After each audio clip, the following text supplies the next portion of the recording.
No late turn-ups here, boys. This is an LKG. Although I did nearly. This is the closest I've ever been to being late because I was talking to Holes and I looked up and I was like, well, it's 8 seconds. I need to go live. Loads of people in the chat. We got Toot UK, Retro Bear, Retro Red Steve. I always want to say something else. Bahaha, Gernaldinho Plays.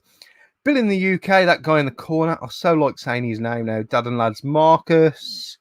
Chili Andy was the first person I saw, and he actually posted in the group. And Gashead Steve, how are you? Good evening, everyone. It's Friday night.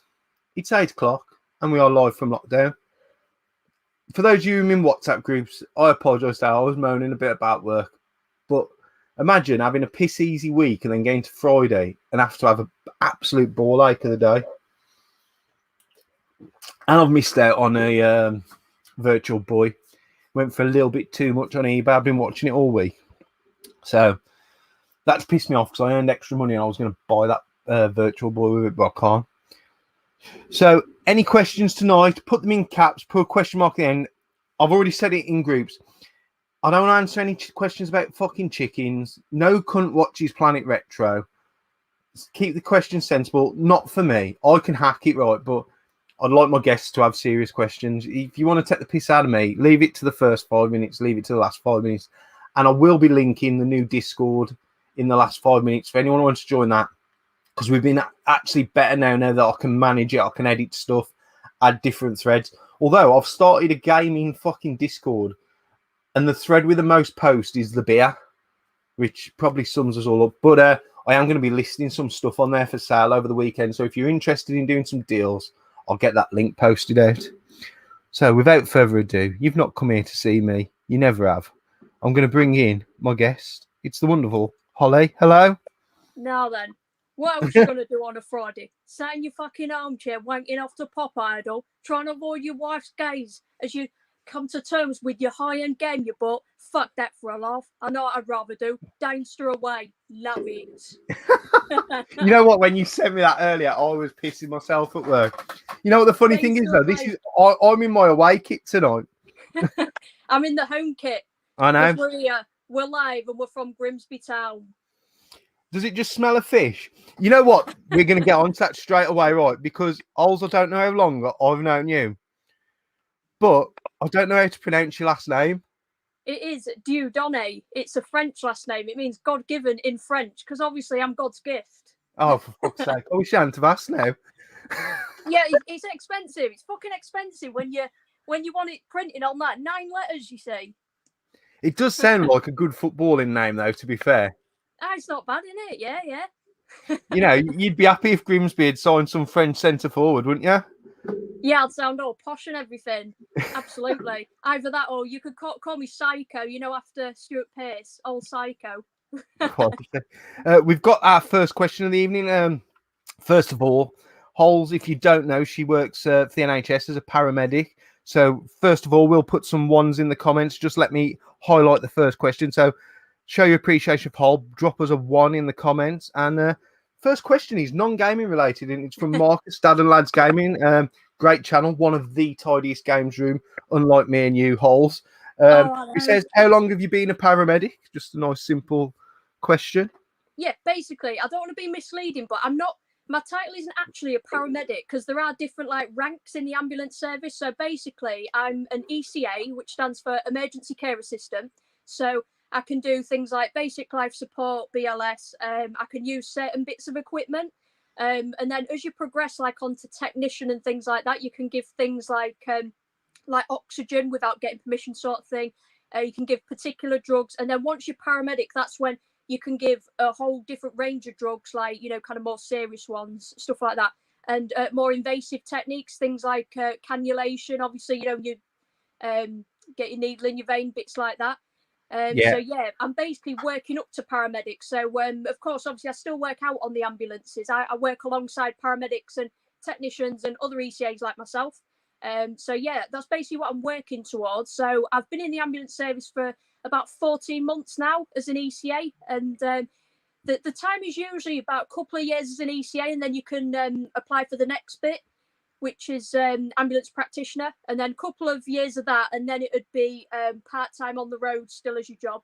part-time in uni to be a paramedic. So it's a bit like a few years away, but yeah, I think it definitely made me a better clinician in future, having a few years of experience on the road. So you can either kind of do what I do, you know, like working via the ambulance service as your job, or you can go and do a 3-year uni course. So I remember you doing that on Facebook, and I remember when you actually passed, because it was really cool, man, and a lot of proud moments and proud pictures of that. So what did you do before that? Yeah, absolutely. So just to briefly touch on it, I was on a uni course. I made it just onto second year, but I didn't pass a couple of essays. I passed all the hands-on stuff, you know what I mean, all the anatomy and physiology, like all the body stuff. But yeah, it's just the couple of essays. It's because you have to write to like a proper. I won't say I'm a bad writer, but I just didn't quite do what they were asking. I tried appealing stuff, but it just didn't get there. So yeah, I just fell on a couple of essays. So yeah, basically, I've always wanted like a medical-related career. So after school, I did like A levels, I did like human biology, bits like that, and then obviously football's a massive part of my life. It's one of my biggest passions, and a dream was to go and play football in America. So I managed to achieve that. I worked in one of the fish factories in Grimsby. I actually worked at Young's. That's where I worked. Literally everyone in Grimsby, man. You ask literally anyone, they've all worked at some point in their lives in one of the many fish factories here. We piss on your fish. No, we don't really. Don't want infection control after me. So yeah, worked for a few years in a minging factory. Saved up lots of money to go abroad to America. So I did like a bit of a soccer scholarship. And yeah, so I studied stuff like anatomy and whatever, because it had to be at like a college, like at a uni over there.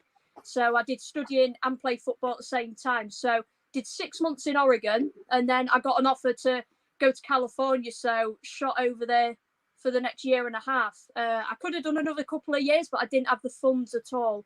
So that's when I come back, and I thought, I want to start a YouTube channel. I probably wanted to be like a big gamer and everything. So here I am on the tubes.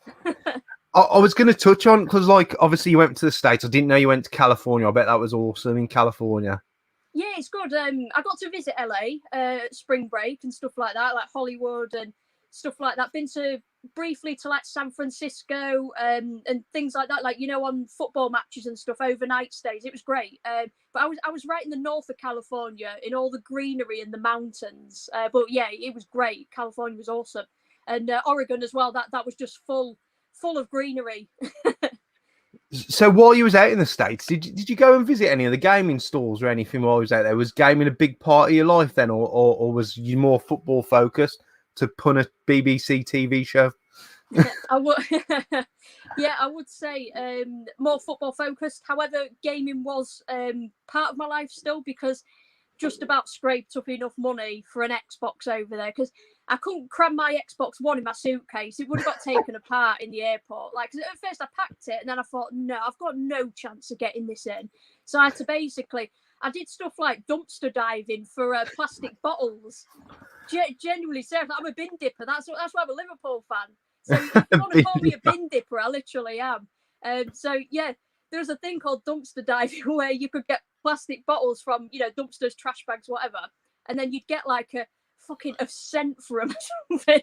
And I did it to put towards to get an Xbox. Obviously, some of it came from I had a part-time job where I'd scribble notes in classes for people with learning disabilities, things like that, who couldn't take notes themselves in the classes. So I'd scribble them out, you know, do some neat notes for them, and then photocopy them, and I actually got paid like just little bits from it. It was nothing, you know, not a full-on job, but it was just something to get by. And obviously my mumsy had sent me money now and again to keep me going. I had my savings, so just from a bit of everything, priorities scraped up for an American Xbox One.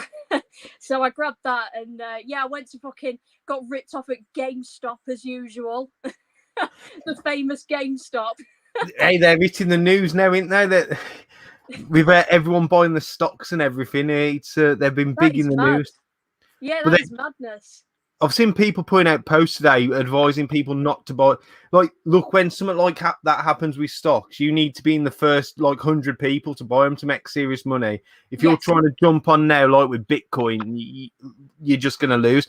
Got another couple of questions. We've got no questions. I don't mind. What a lot of you might not know is, I love games, yeah, but my biggest passion in life always used to be football, possibly up until the pandemic. And I don't know, I think I got too heavily involved in football. I was coaching, playing, and it just all I did too much. But like, I used to play 3 games a weekend, like at the height when I was probably about 25. And I got to about 30 and I was burnt out. So then I went into management, and then I went back playing, and then I did the one thing I said I'd never do, and I started coaching kids teams at like quite a decent level, an academy level. But you know what? The kids I could deal with all day. Yeah. The parents like used to do my fucking head in. But also the club, man. I mean, I don't want to mention the clubs because I still have a decent relationship, but I turned around to them because the only time I ever heard off the club was about getting money out of parents. And I just turned around to the chairman of the club and said, look, if I'm not making fucking money out of coaching these kids and I'm putting all the time in, I'm sure as hell I don't give a fuck whether you are. And that was kind of where I stood with it, sort of thing. But yeah, football is massively, massively one of my loves. And I will start loving it again one day when the Albion are better. So another question from Marcus. If you don't know, Marcus, he works for the Fuzz. I'll take it as far as that because I don't know how many people he wants to know, but he keeps bringing the questions up about blue lights now. Do you get a bigger buzz off blue lights run or getting a bargain at the car booter? Oh, mate, I said about on par. Tell you what, the other day, obviously we have the radio on. We don't have it absolutely blaring because obviously it takes a bit of concentration doing your blue light driving. Obviously, over time, it's kind of second nature, but you've obviously got to, get there quickly and safely as you can, but you have to look for the safety of every other road user. You know what I mean? You've really got to be careful. But yeah, and on the radio, Faithless Insomnia was on. Can you imagine that on a blue light run? That's West Brom. Absolutely. The person I was with, like the one massively into dance music, there was just literally just sat there like that, and I was like, just literally like, I was like, oh, that's West Brom's come out song, like West Brom come out to Insomnia. Oh, so good. Yeah, so that was absolutely euphoric. But I'd say, no, if it's a tap pickup, just your normal Mario Kart or Minecraft, they're, you know what I mean, the buzzer's long gone. They're just standard. But if it's anything retro like Mega Drive or previous, I'd say it's about on par with blue lighted. Talking about you said about the safety of other drivers on the road. I saw I think they're like Land Rovers, aren't they? What the police drive. It was in Malvern. I remember it was about 7-8 years ago. I was working there. So anyway, this Land Rover's gone straight over the red lights with the blues and twos on. But this car, this little Fiat Cinquecento, has not taken any notice. So imagine there's the Land Rover on the side. The Cinquecento's hit it at the sweetest spot ever. And the Land Rover's just gone on his side, like not fucking because of the speed he was going. I was like, whoa, what the fuck's going on here? But yeah, a little Fiat Cinquecento wiped out a big Land Rover. That's mad. It's one of them things that you remember. Right, Steve, Gashead Steve, football question. Grimsby versus Liverpool, FA Cup final 2022. Where do you sit and who do you want to win? Oh, you know what? As soon as I saw that, I thought maybe a Liverpool own goal or something, because then Liverpool has still scored, but then my hometown have won. You know what? If I was you, Ols, you've got a good Grimsby, I think. It's got to be the mighty Grimsby Town. It was, I think it was 2001. I'm sure that was the year. It was 2001. Liverpool came here and Grimsby beat them 2-1. I was 8 years old and I was literally just finding Liverpool. I was just like starting to support them because, when you're growing up and gets to about year 3, year 4 I was in. I was born in 93. So I was about 8 years old and people was like, oh, who do you support? Like everyone was Man U and whatever. And then but yeah, all my mates supported Liverpool. My uncles did, and then I absolutely loved Michael Owen. He was my hero when I was like 8 years old. Like as a kid, I had him on my 10th birthday cake. Oh, I loved Owen until he left. See, my family's a funny one. Like my granddad, my dad's dad, he's a Wolves fan. But yeah, his 2 eldest sons, like my dad and my uncle, are West Brom fans. Wow. And then his next 2 sons, my other uncles, they're Villa fans. So literally, I reckon my granddad used to be a bastard or something when he was younger because like all his kids didn't support the team that he did.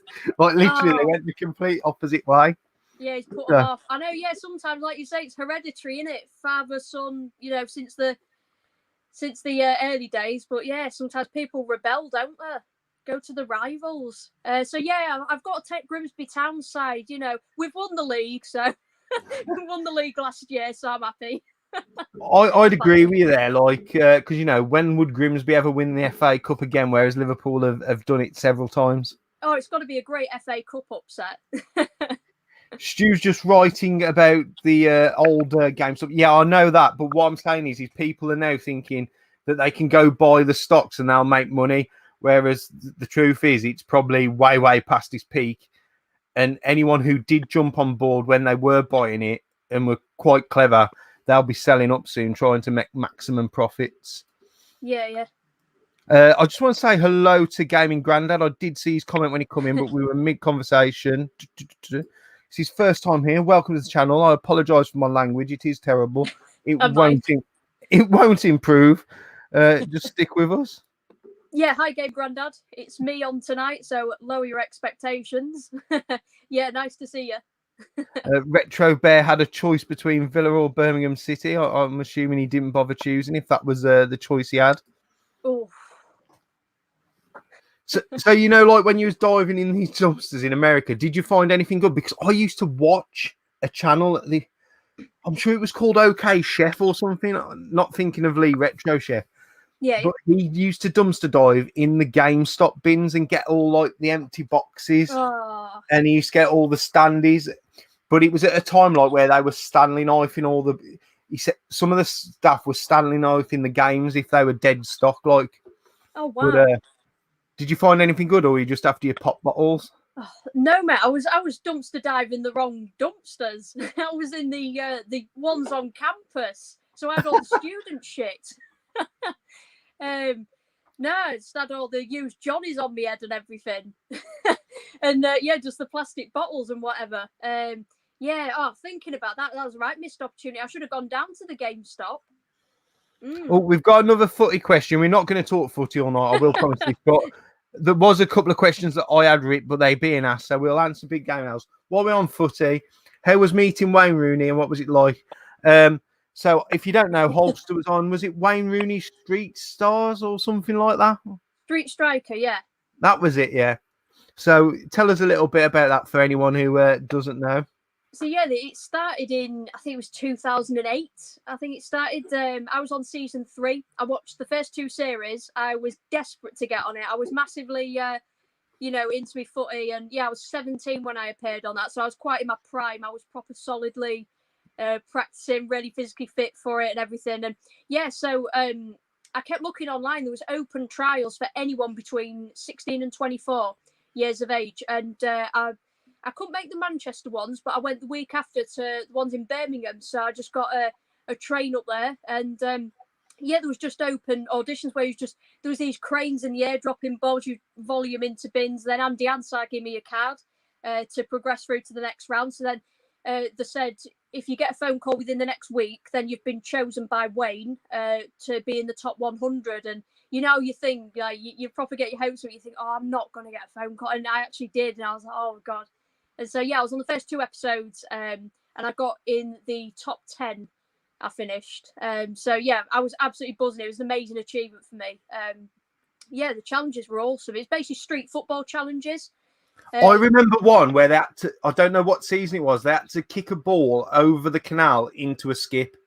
Was one of the challenges.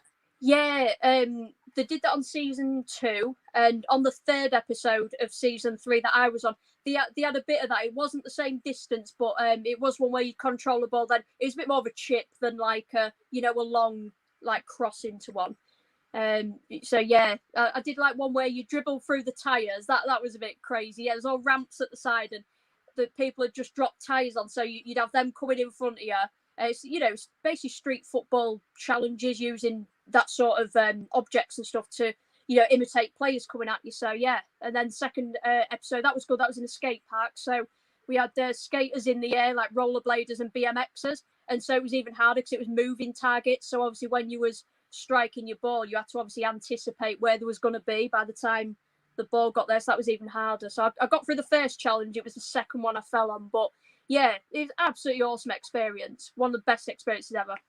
I mean, you've had some really good experiences in life through football, really, and you got to go to America. Yes. You got to be on like TV with Wayne Rooney and stuff like that. So, what was Wayne like? Just so we can answer Al's question, and then I've got a few other ones to move on to that are not football related.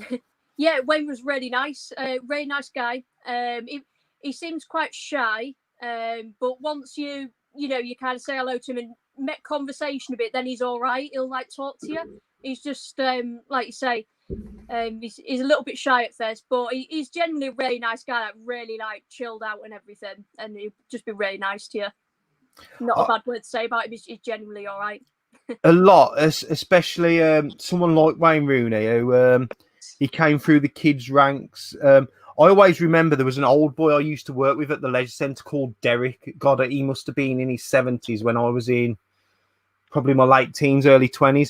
And he saw Wayne Rooney play against the Villa in the Youth FA Cup final.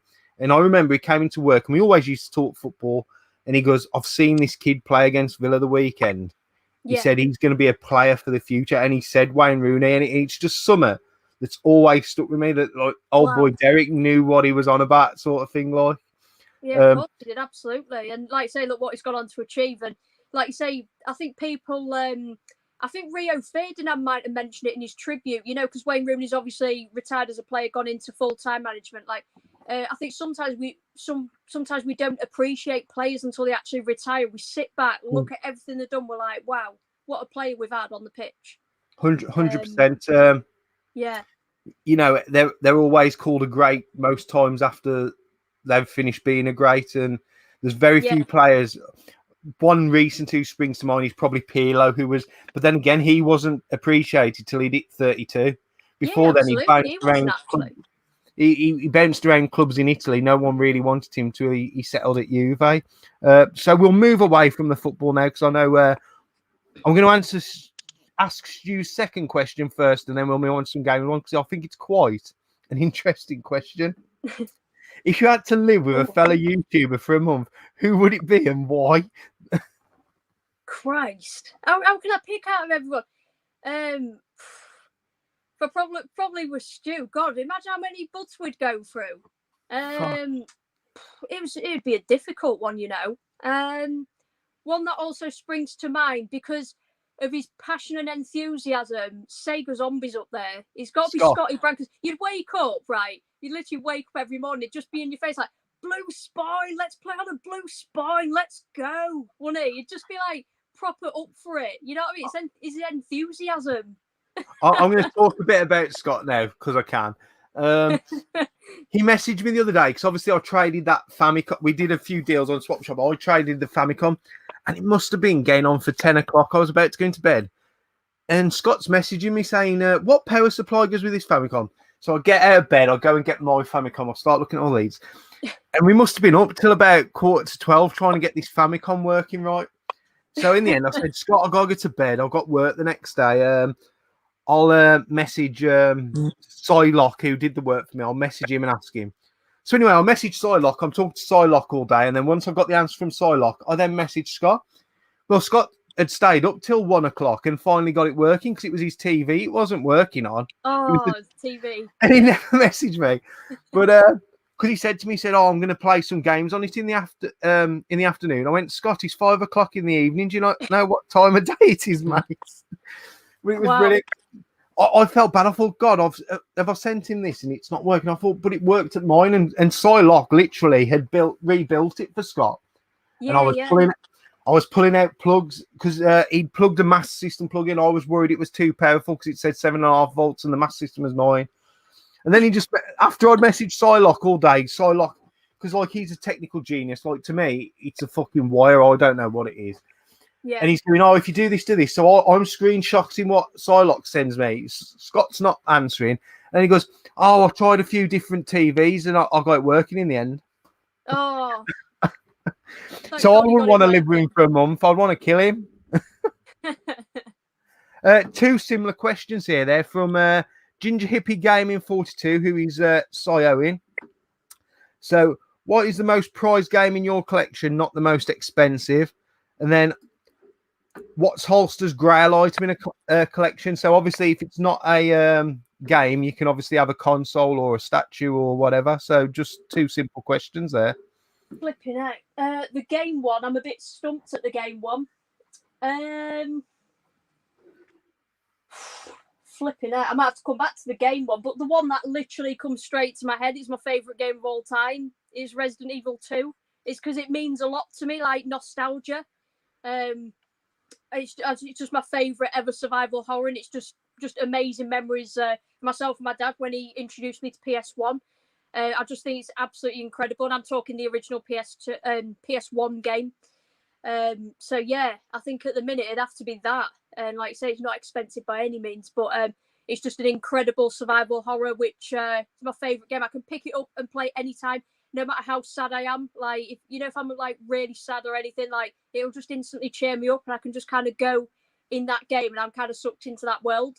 It's great, and that's why I play gaming, especially since like the beginning of all this, like all the lockdowns, and everything. I think it's just great to play games and get sucked into that world. It could just help you temporarily forget what's going on out here. And yeah, as far as Holy Grail, I'd say maybe my top one could possibly be my NES Rob the Robot. I've got the Mattel one. It's absolutely minty, absolutely completely minty. I don't believe it's been used. I bought it a few years ago. And yeah, so like just everything like complete, baggies, the lot. I've not even played it myself. Probably will set it up myself when I've got my own place in the future that I'm saving up for. Because obviously I want a game room and actually play everything properly. Because I'm just a bit limited in it because everything's just packed. So yeah, I absolutely love my Rob the Robot one. It's the Mattel one that I believe was sold in Boots, if I'm right. I don't know if it was sold anywhere else, but I'm sure it says on it was sold in Boots. So yeah, that's down there. Also, Multi-Mega. I absolutely love my boxed Sega Multi-Mega. I just think it's an awesome like little machine, just to play your Mega Drive and your Mega CD games. I actually dug it out last night and I was playing a few classics. So yeah, I feel very honoured to be in the boxed Multi-Mega club because I know it's the very hard to come by. And yeah, I don't regret my purchase a few years ago. Bought mine. Was that the one you got off Liam? No, I got mine from Chris Richardson on one of the game groups. Oh, Chris Richardson. Did he do it for a bargain like he did Lewis with that game? Have you heard the story about him selling Lewis a game for like a tenner that was worth 100 and something quid and he didn't realise? Oh, was it him? Was it Gun Club?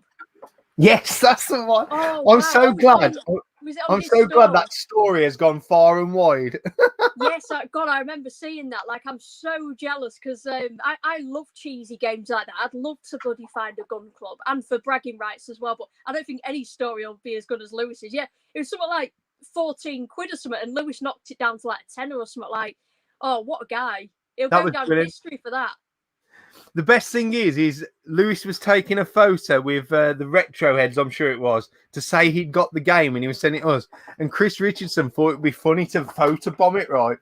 But the irony is he didn't realise what they were taking a photo of. He kept messaging me on Facebook saying, get him to come back in here. And I was just fucking laughing. Oh, so that's mad. It'll be something now that Chris Richardson will never forget about whenever I'm at an event or Stu. I've got a couple more questions. Talking about Resident Evil first, because you mentioned Resident Evil 2 on the PlayStation. Yeah. I'm a little bit older than you, 10 years.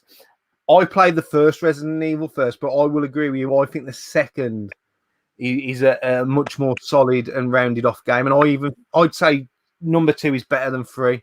I'd say 2 is the perfect game. I remember playing the demo of that. Resident Evil 2 came with one of the mags, and I played.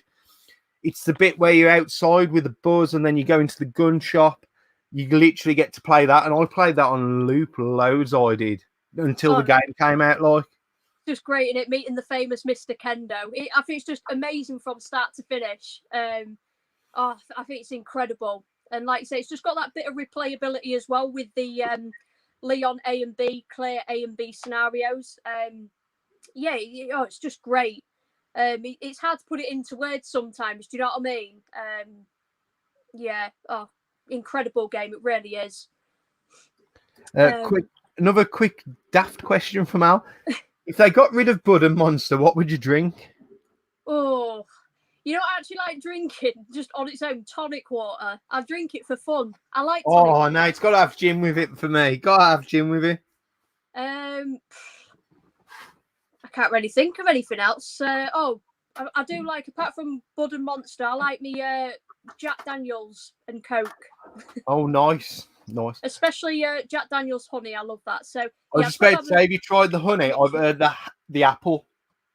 The apple one's meant to be really nice. Oh, is it? Pete, Sneztastic question for both. If you had to sell everything and keep one console and games, which ones would you choose and why? I'll let you go first, though, because I'm going to have a look around my room and decide. Oh, it's a difficult one. Yeah, that's exactly what I'm doing right now. There's a few in mind. My beloved Resi 2. It'd have to be, if I was keeping Resi 2, you know, it'd have to be my PlayStation 1, which would really make sense for my nostalgia. My first ever console was the Sega Saturn, so that would probably be a close second. It's only now that I'm actually discovering how good the Saturn was and still is, because when I was younger, I think I mentioned this on the previous stream, like, I only had a handful of Saturn games, you know, the Alien Trilogy, the football ones, and Virtua Striker 2, Virtua Fighter 2. I was going to say, Virtua Striker would definitely still be a football one, Holes. Yeah. I know, I've only had half a bud. Probably the Sega Saturn would be the second, but I think it'd make the most sense to be my PS1 for the nostalgia, because of all the games that I used to play, because that was when I really got into gaming, because obviously I had a big library for that when I was younger, whereas with the Saturn I was only restricted to a few games, and then maybe third would it'd be a toss up between PC Engine and Mega Drive, because there's just so many classics. See, I'm like you. I knew a couple of mates who had Saturns. I didn't have a Saturn back in the day. I went for PlayStation, but they always only had a couple of games. So I don't know if the Saturn games were a lot more expensive or what. But like you, like since I started collecting Saturn, something I'm growing an appreciation for. But if I had to keep one console and a selection of games, I'd go for my Mega Drive, and I would go for games like Golden Axe, Streets of Rage 2, and maybe a couple of shoot 'em ups. Let's have a look. Truxton, I really like Truxton, and let's have a look. What Hellfire is another one. So I'd just keep a couple of shoot 'em ups, a couple of side scrolling beat 'em ups, and it'd be the Mega Drive. Because I'll be honest, when I come in this room and I'm not sure what I want to play, I play PS4 a lot. But if I'm talking like a retro system, my go-to system is the Mega Drive. Yeah. So it makes sense to go with that one. Retro Bear Russ asks, "What's your least favorite console?" Oh, that's a difficult one. I did see a post on the Galaxy Sega that this is what just comes to my head. I'm sure it was in Galaxy Sega. Someone asked, "What's your least favorite Sega console?" And out of all them, I voted Saturn. It was a little poll, just because, and it wasn't because I think the Saturn shit. It was because he said which Sega console didn't like. It's because I think the Mega Drive's so good, the Master System's so good, and the Dreamcast so good. So it was almost like the Saturn was eliminated because the other three I thought were better. You know, I don't think I can lean towards a Sega one. I had to vote the Master System just because it was only based on my lack of kind of knowledge on it. Like, I've not got any big hitters for it or anything like that. So I haven't really appreciated it for what it fully is. So I definitely say that's, you know, one of my weakest parts of my collection. We need to fix that. Yeah, absolutely. I don't know. I'd probably, from a bitter point of view, my PS3, because it got the yellow lights of death just after the 2-year warranty I had on it, and then it died on me. And then that's when I was really bored of it at that point, to be honest. Then I went to 360, then it just kind of just boosted my, you know, love of gaming again. I just kind of refound it, and then so yeah, I'd say my gaming actually slowed down a bit during my PS3 ownership days. So it might be I, that 'cause I'm quite bitter towards it for getting the yellow lights on me. I got the yellow lights on my original fat PS3. Yeah. But I thought I'd be clever and I'd take the hard drive out of it, buy the cheap slim, super slim, put the hard drive in, and it'd keep. I think I'd got like 90 hours of gameplay on Fallout 3, and I Oh, didn't want to lose it. So I put the fucking hard drive into the super slim, and it formatted it. So oh, I lost everything anyway. But I played a lot of PS3. Obviously, I've just said, and that wasn't including my online gaming. But yeah. I've got no look. I feel like it's like a lost generation because I have a lot of nostalgia for the style of gameplay on the PS2. I obviously like the PS4 because I'm currently playing it, and I just think PS3's lost somewhere in between where it doesn't seem to stand out on its own. It's somewhere in between those two, if you know what I mean. I mean, Yeah, that's how I feel about it. it would be like you say, imagine you're a 10-year-old and your first system's a PS3, you would love the PS3. Yeah. Whereas, like, if you've played a little bit more gaming, it's almost like a somewhere in between the two, which obviously that's what it was, but it's got nothing that makes it stand out. Like you know, you had the games like Vice City on your PS2 and stuff like that. Yes. I don't feel the PS3's got those titles that makes you want to go back. Gib84 Gaming asks, Holster, in your opinion, what is the most overrated game you have played and why? Oh, my mind goes blank with all these. I'm trying to think off the top of my head. What game have I played? And I've said, oh, I don't see the buzz. Don't think it's one that I've owned. It's one that I might have to come back to. I can't think off the top of my head. It's quite vague, but it might be. When I think of that, I think it might be kind of. I'm thinking along the lines of like RPGs kind of thing, you know, when they're like really raved about. But then I look at it and I'm like, oh, why is it so raved about? And RPGs are my least favourite genre of all. Yeah, I mean, the only ones that I can play. I don't go massive into RPGs, not even the Final Fantasy series. I've actually not even played any of them, in all honesty. Not ones I've got stuck into, but the only kind of RPG style games I like are like the Fallout ones and Elder Scrolls Skyrim, things like that. See, I think they're hidden really. I think it's the much open world in them, and they're really well hid that they're an RPG sort of thing. Yeah. In like when I think of an RPG straight off, I think your Final Fantasies, your Zeldas. Whereas I suppose like Fallout 3 is a fantasy like world, but it's not a too far-fetched world. Like, if you know what I mean. Yeah. If that makes sense. So you'd say some sort of RPG would be your most overrated. Don't say Zelda, I'll lose about 20 subs. Yeah, I think that's what I'm going to have to say, really, just along the lines of RPGs. There's nothing that's springing to mind that I can't remember the last game that I've like not enjoyed, in all honesty. If anything comes to me, though, I'll just throw it out there. Champion 2D Rob's a great guy. He wants your thoughts on the Resident Evil remake. Oh yeah, RE2 remake. I thought it was really well done.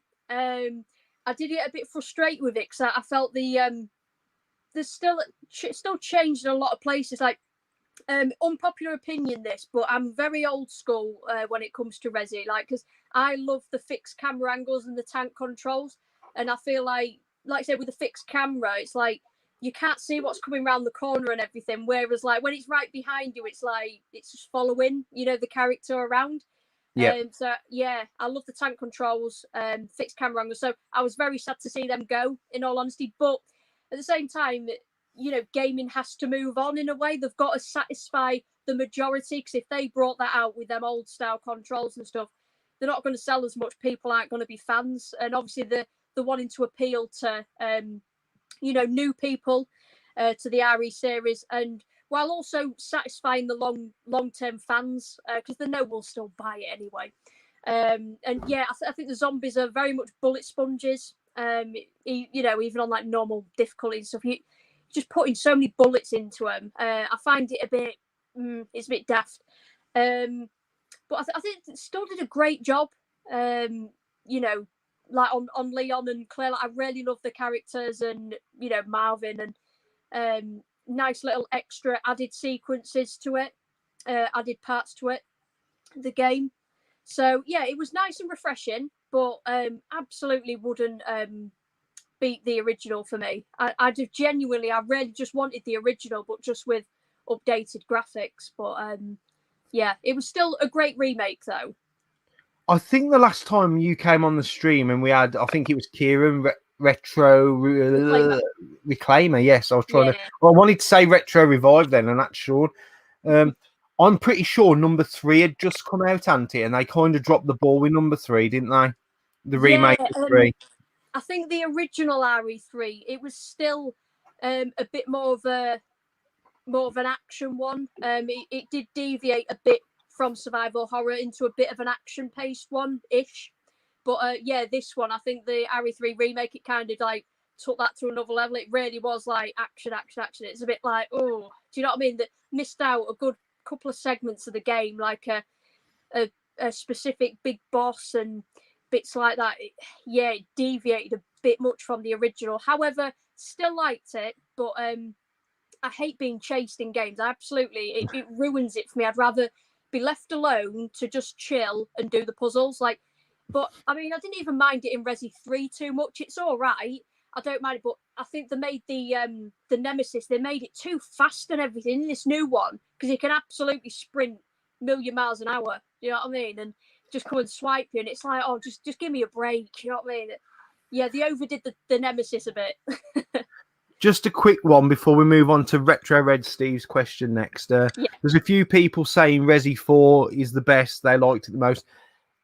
I didn't like the way Resi 4 changed, and I also don't like the settings in the early part of the game, like the surroundings in the early part of the game. Like, I think of like Resident Evil 1 when you go in the mansion, that's a scary place. Resident Evil 2 when you're on the streets and everything's burning and crumbling around you. Whereas Resi 4, if I'm not mistaken, you start in like that village with just a bunch of fucking hillbillies like wandering around. And it's also, I just think they changed. Like, don't get me wrong, it's a good game, but it doesn't feel like Resi, and none of them since have felt like Resi to me. No, I agree. I loved Resi 4, but I tell you what's a massive factor as well. Even at the start of the game, Resi 1, yeah, you're plonked in the mansion. I know you're not outside, but you have that awesome FMV with the cheesy, you know, voice acting and all that. It's absolutely incredible. You popped in the mansion, you don't know what's going on. You're looking for your missing teammate, and then in the second one, obviously, the police car that you and Claire are in blows up. You're blown out the side. Boom! You're in Raccoon City. It's up in flames. Zombies at you. There you go. Off you go. And then Resi 3. You're Jill Valentine, aren't you? And then you just burst out that window, and then all the zombies coming towards you. You run off, and then that's it. You're on the streets. But whereas Resi 4, you get a bit of like an intro, and there's Leon sat back in a car, and it's like, you know what I mean? It's not as dramatic. Whereas the first 3, you are literally dropped in, off you go. That's it. You know, you're in the deep end. But Resi 4, oh yeah, President this, go after his daughter, and he's just chilling in a car seat. Yeah, let's go. Number 4 doesn't fill me with the terror that I feel it should do, as the previous 3 did. Like you say, it's almost a bit more like a movie set, like where it's having the slow build up to the game. Whereas I don't want that in a game. I want to get in there, get stuck in, sort of thing. Yeah, 100%. I think Resi 4. Don't get me wrong. I think it's a brilliant Resident Evil. It's not the best in my opinion, but it is a brilliant one. And yeah, I think it's a different kind of horror. It still very much creeps me out, but I just don't think, and even since Resi 4, in the future Resis, they've not nailed the original survival horror as the first 3. I'll agree. It's almost sometimes like because they get better systems to develop on, or they know how to work the system better, they try and change away from what originally made the original game so interesting and so intense anyway. Whereas, you know, why break from a formula that seems to work? Yeah. So we've got a question from Retro Red Steve for both of us. What's your favourite console to collect for? Oh, I think Oh, it's a really difficult one. I'll tell you what is up there. It's hard to put my finger on just one. What is up there is the PC Engine, because that's really that's how I've found my love for Japanese gaming. Because I've literally, basically copied, of other tubers, yourself, Tootie, Sega Zombie, etc., other people. And I thought, wow, these are outstanding titles. And I've got a Duo R, and it's like all RGB modded and all that lot, region free. So yeah, that's all good to go to play anything on. So yeah, I've absolutely loved finding titles for the PC Engine. The bonk games like Devil Crash, just to name a few. Like loads of shmups as well, like shoot 'em ups, like because that is literally one of my favourite genres. So yeah, I've loved finding Japanese gaming on the PC Engine, and I'd probably maybe go with the Sega Saturn, because I really do get a lot of joy when I find some bargains for the Saturn. And as I said, I literally had a handful of games as a kid. My favourite game for it was Alien Trilogy, and yeah, I missed out on all the big hitters and things like that. I've picked up things like Frankenstein, Deep Fear, which is a great horror, Mr. Bones, Panzer Dragoon. There's just absolutely loads. So I love collecting for the Saturn, and I'd also say PS1 for nostalgia reasons as well. So Saturn might just get it for me. There's a couple I'd like to go for. Obviously, the Famicom. Again, it's that Japanese appeal. But also, I like the different color cartridges. Plus, there's a ton of platformers that I don't need to be able to read that I can play on the Famicom. And there are some games that we just never got on the NES. And also, I'll say it every time, man, the Vectrex gets a lot of love.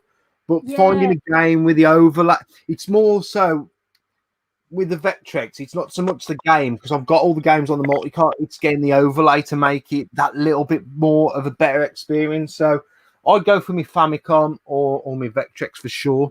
Got a couple of questions from Scott, Sega Zombie. Admin on Retro Realm and Sega Galaxy, host of YouTuber of the Month, winner of YouTuber of the Year, and the inventor of the Blue Spine. If you could have one system full set, what would it be, Holt? I think the first one that comes to mind is probably Mega Drive, because it's just a hefty, to have all them big hitters and obscure games. Do you know what I mean? If I could have them all just lined up, complete and everything. I'd say second would be the PC Engine. But the first one that comes to mind is the Mega Drive, because I don't know if I'd ever in my lifetime be able to afford it. I know that there's a bit of tat in there, like as in, lots of sports titles, bits like that. But, it'd be hefty to afford. I think I can get there with my Sega Saturn, so I feel I'd be able to achieve that. But if I could just, have one full set right there, I think it would be the Mega Drive, because it's such a massive library and there's just so much selection in there. I think it has to be, especially, with all, like I say, it's based on them big hitters and the obscure ones. See, I think there's something satisfying. I know there's a lot of tubers who have got the full sets. Obviously, you got Tootie, Big Game House, Scott's nearly there. But you know what I think it is with the Mega Drive? It's because it's obtainable to be complete with your manual, with your case in nice condition. It's obtainable. I'm not saying Super Nintendo isn't, or NES, but it's a lot harder with them cardboard cases. And as collectors, we do like things to be complete, But almost with a SNES or a NES set, you almost have to accept that it's probably going to be cart only. But I do think there's something satisfying about the Mega Drive being obtainable as a complete set. Plus, the more of them that do it, the cheaper it'll get for us all to start getting them. Yeah, absolutely. Is this a friend of yours, Hollie? She says hello if it is. Lauren Amy, yeah. Hi, thanks for watching. Sega Zombie also asks, what's your best boot sale find? I'm trying to think off the top of my head. You know what? It's not anything high value, but I felt a lot of joy when I found a bit of Saturn at the booter, and it wasn't even actual games. It was Saturn demos. I was absolutely buzzing with them. And I believe that's one of my best videos that I've got. It went up to like 12k views, which I was buzzing about.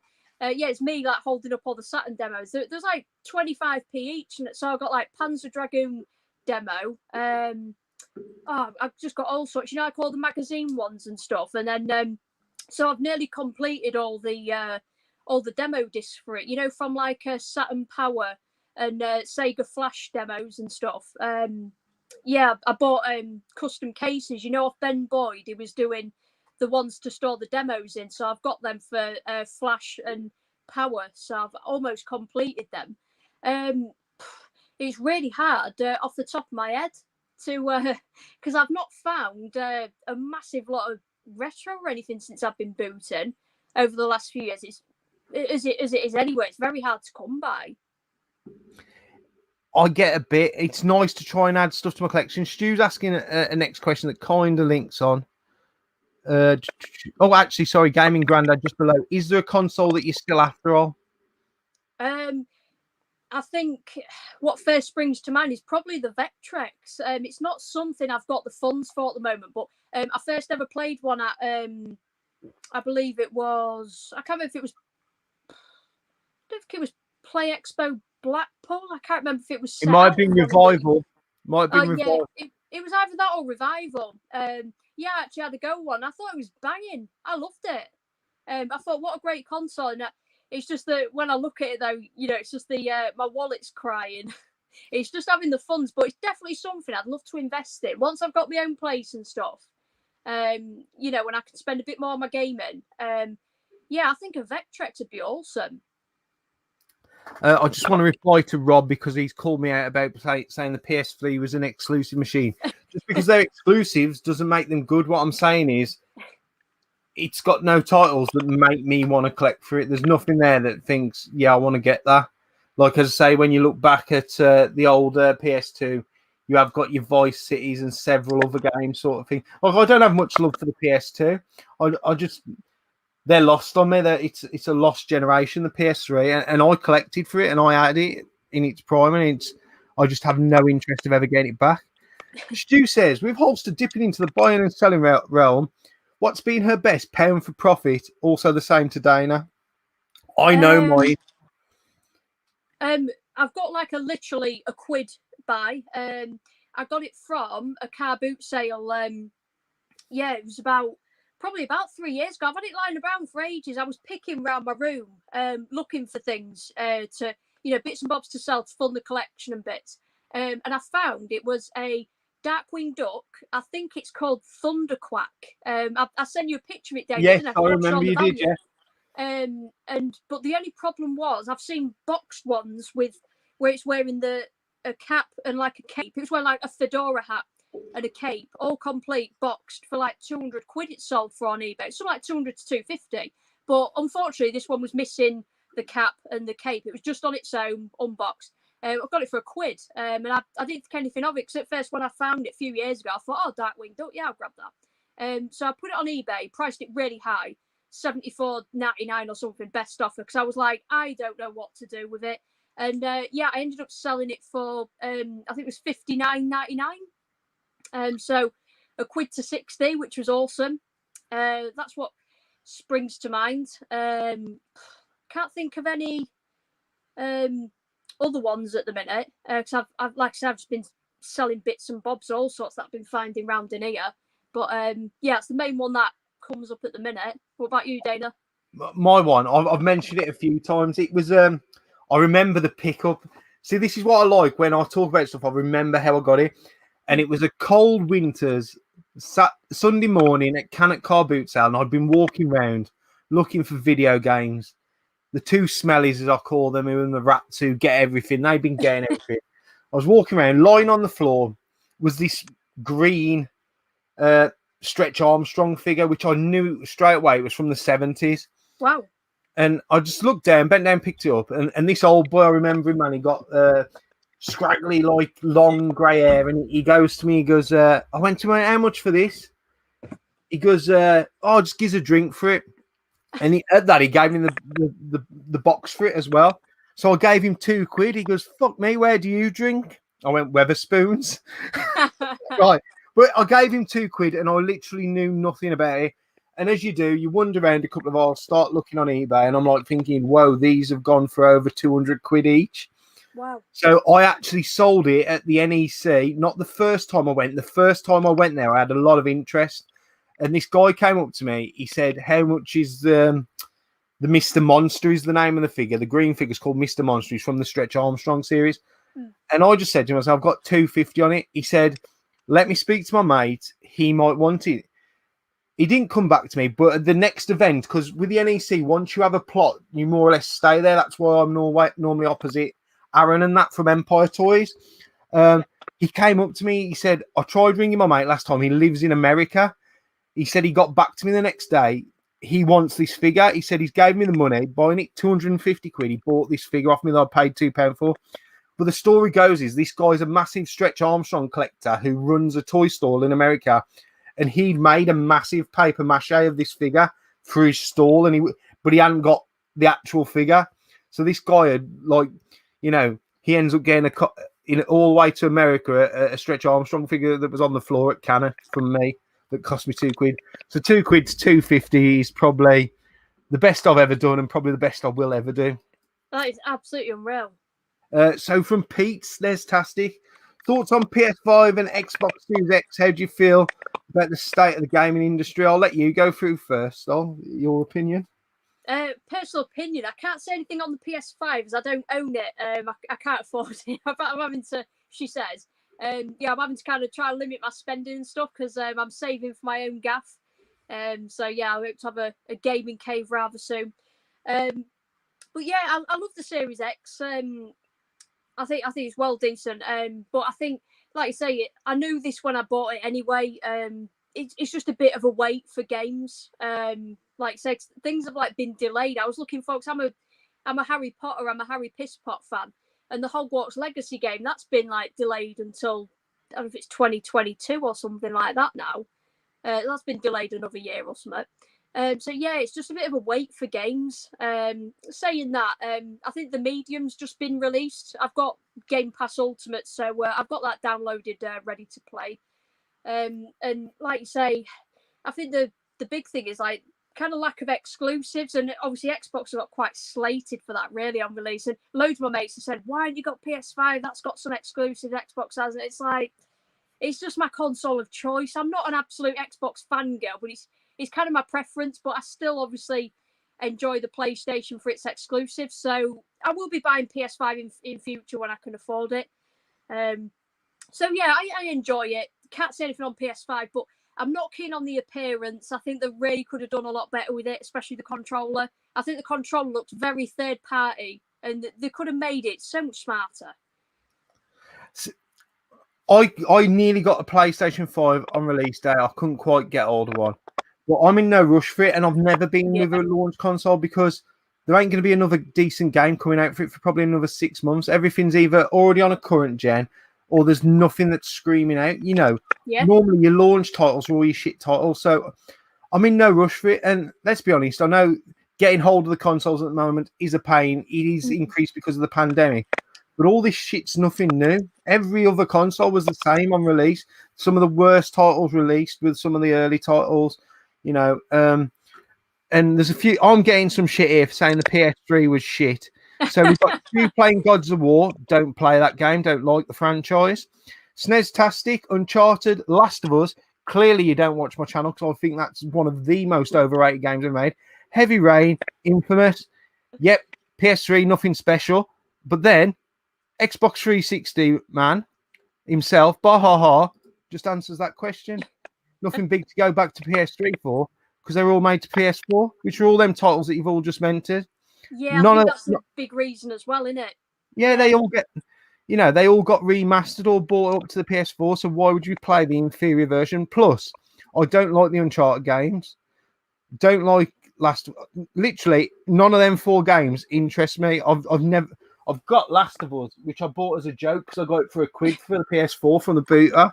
But literally, those sort of games just don't appeal to me at all. Yeah, I'll tell you what, Last of Us 2, don't get me wrong. When someone asked in the questions earlier, what's the most overrated game? At first, I thought that about Last of Us 2. Absolutely adored the first one. I was so hyped for the second one. I was playing it, and then it's just during the game, a certain sequence of it, it turns out to be quite a bit of a stretch part of the game. I thought it would just be like a bit of a cameo, a bit of a short part of it, but it was going on and on. I thought, you know what? And I was getting a bit sulky when I was playing Last of Us 2, and I was thinking, you know what, this is overrated. And I was like quite sulky for a bit, but then I kind of grew to like it a bit. Like towards the end, I thought, you know what, it is a decent title. But yeah, that kind of rung a bell a bit. You know, when what's the most overrated? At first, I thought it was quite overrated. Maybe it is a little bit, I reckon. See, the first one for me, right? I had a go in it, yeah, when everyone was hyped about it. I played it for an hour and a half, and I felt I'd fucking got nowhere in the game. It was holding my hand. Tell you what, Yeah. I spent more time watching the fucking story than playing the game. When I play a game, I want to play the game from the off. I don't want it to fucking hold my hand. You know, I've had a controller in my hand for the best part of 35 years. I don't fucking need to be told how to use it. Just let me play the game. I hate story-based games because I don't fucking care about 90% of the real human population.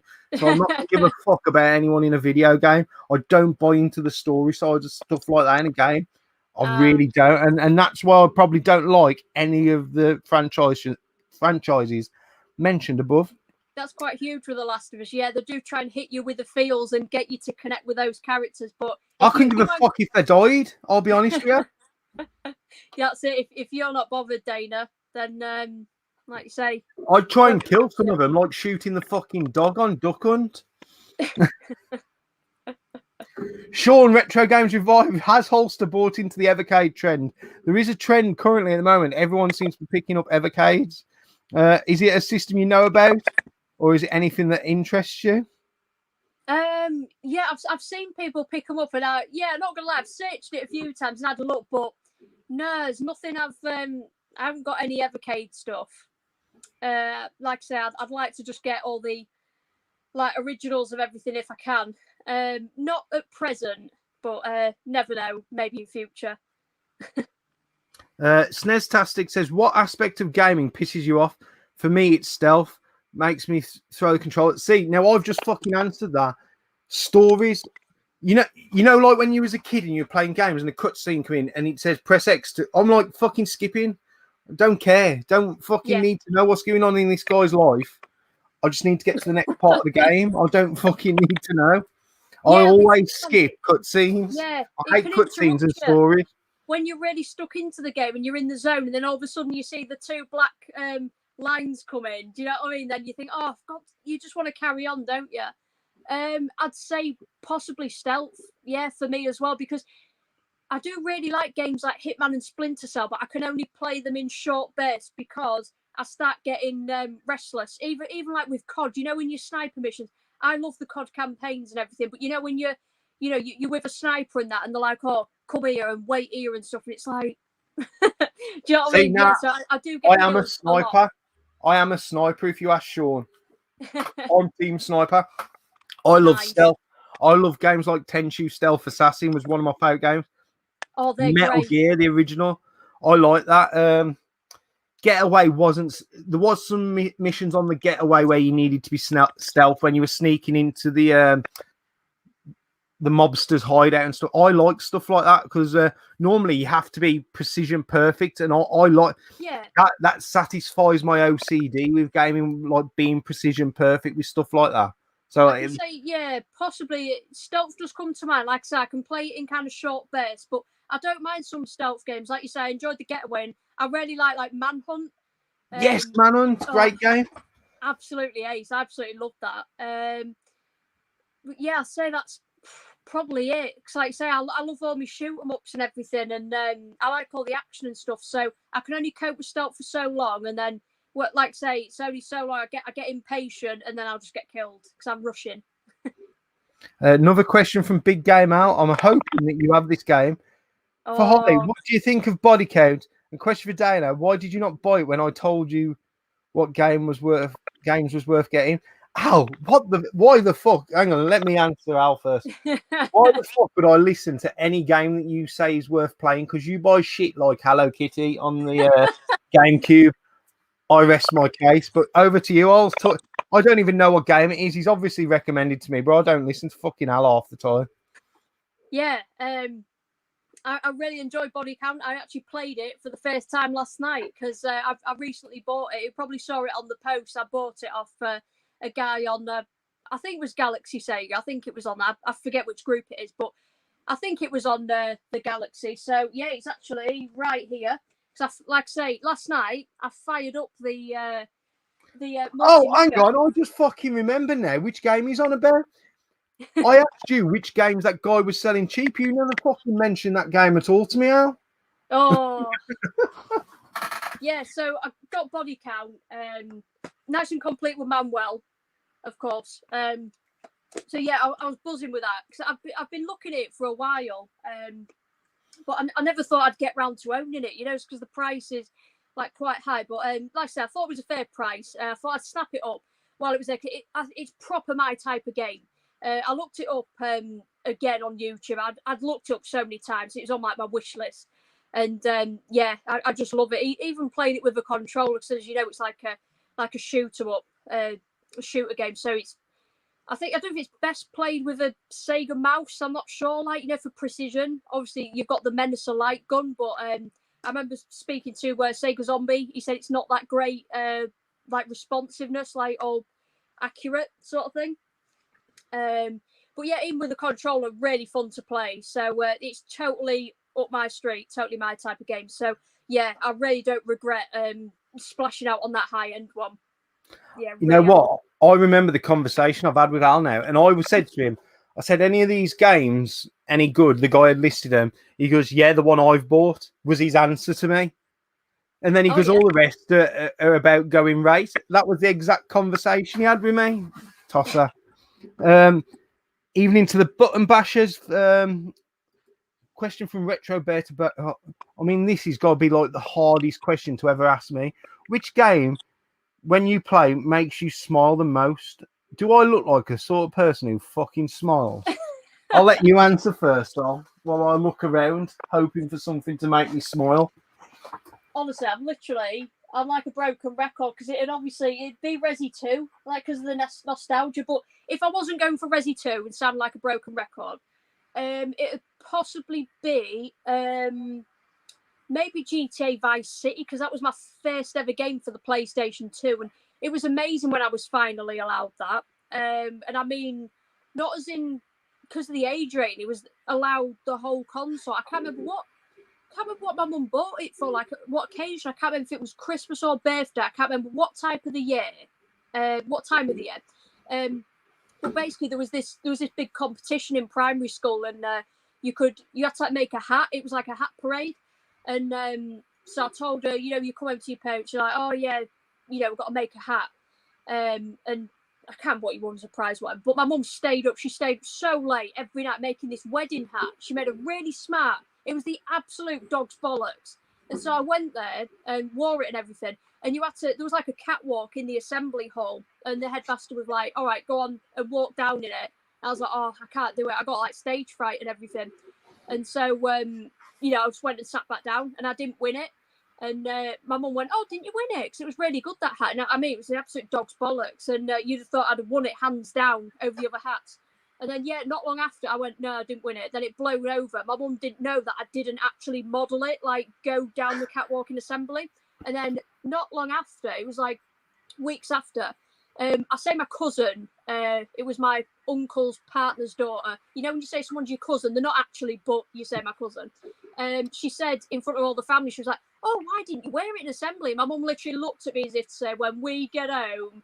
And she was like, right, when it's so-and-so, you're not having your PS2, and it got locked away. And I was like, oh, I had to wait months. And then, yeah, she just waited till, I don't know, some random day when she just took the PS2 out. Then she's like, oh, you can have it now. And I fucking waited months. It was Vice City and everything.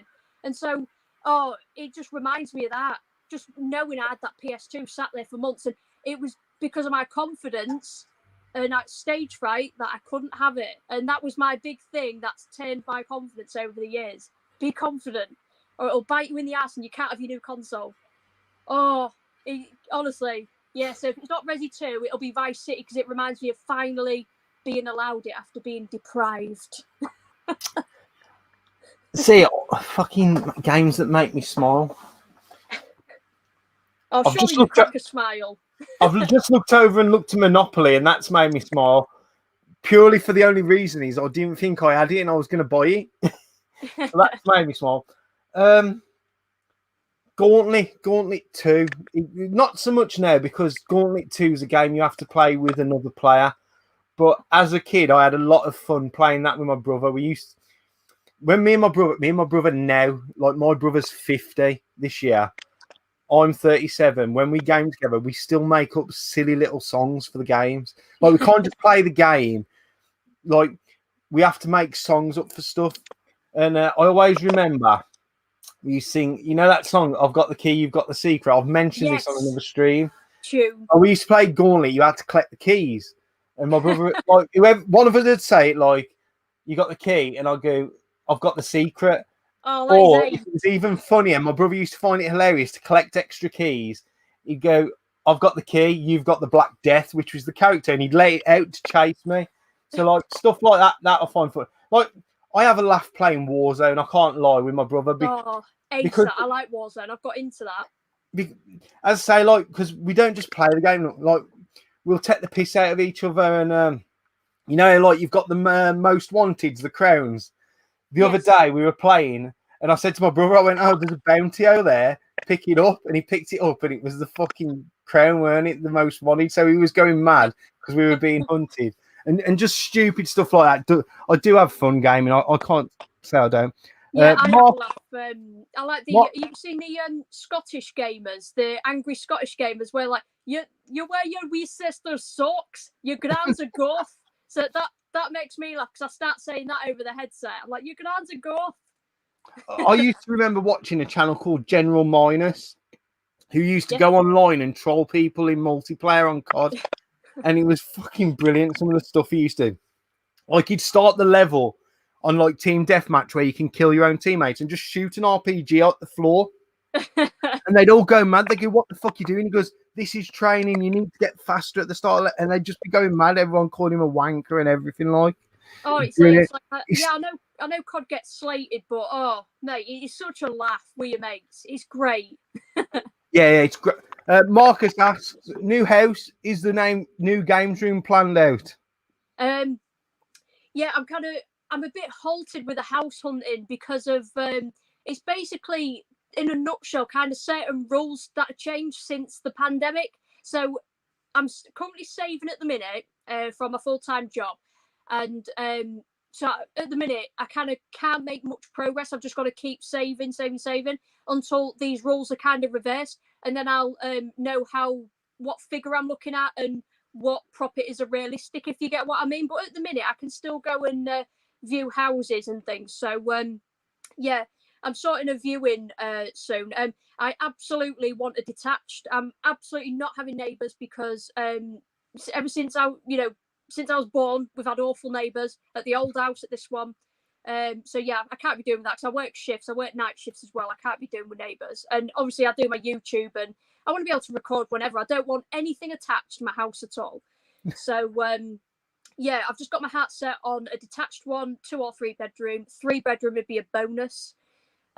So one for my room, gaming room, and then a bits and bobs room, like a tap room where, you know, bits of my collection or whatever that I'm selling go in there. I know what you're saying. Yeah, I'm hoping to fingers crossed within the next year or something get a property secured. That's what I'm hoping. Fingers crossed. No, I mean, everyone looks at this room and thinks it's random stuff, but this is the box room of a 3-bedroomed fucking mid-terrace house. This is like, you know, it's just middle house in a row. I've got tiny back garden, tiny front garden. It's a 6 foot by 8 foot, and I just use the space to my premium, really. Question from Gernaldinho Plays, who's a big Xbox 360 fan. Gears of War or Halo? Now, I'm assuming he's asking which one you like, because if he was asking me to be, which one would you put in the bin first?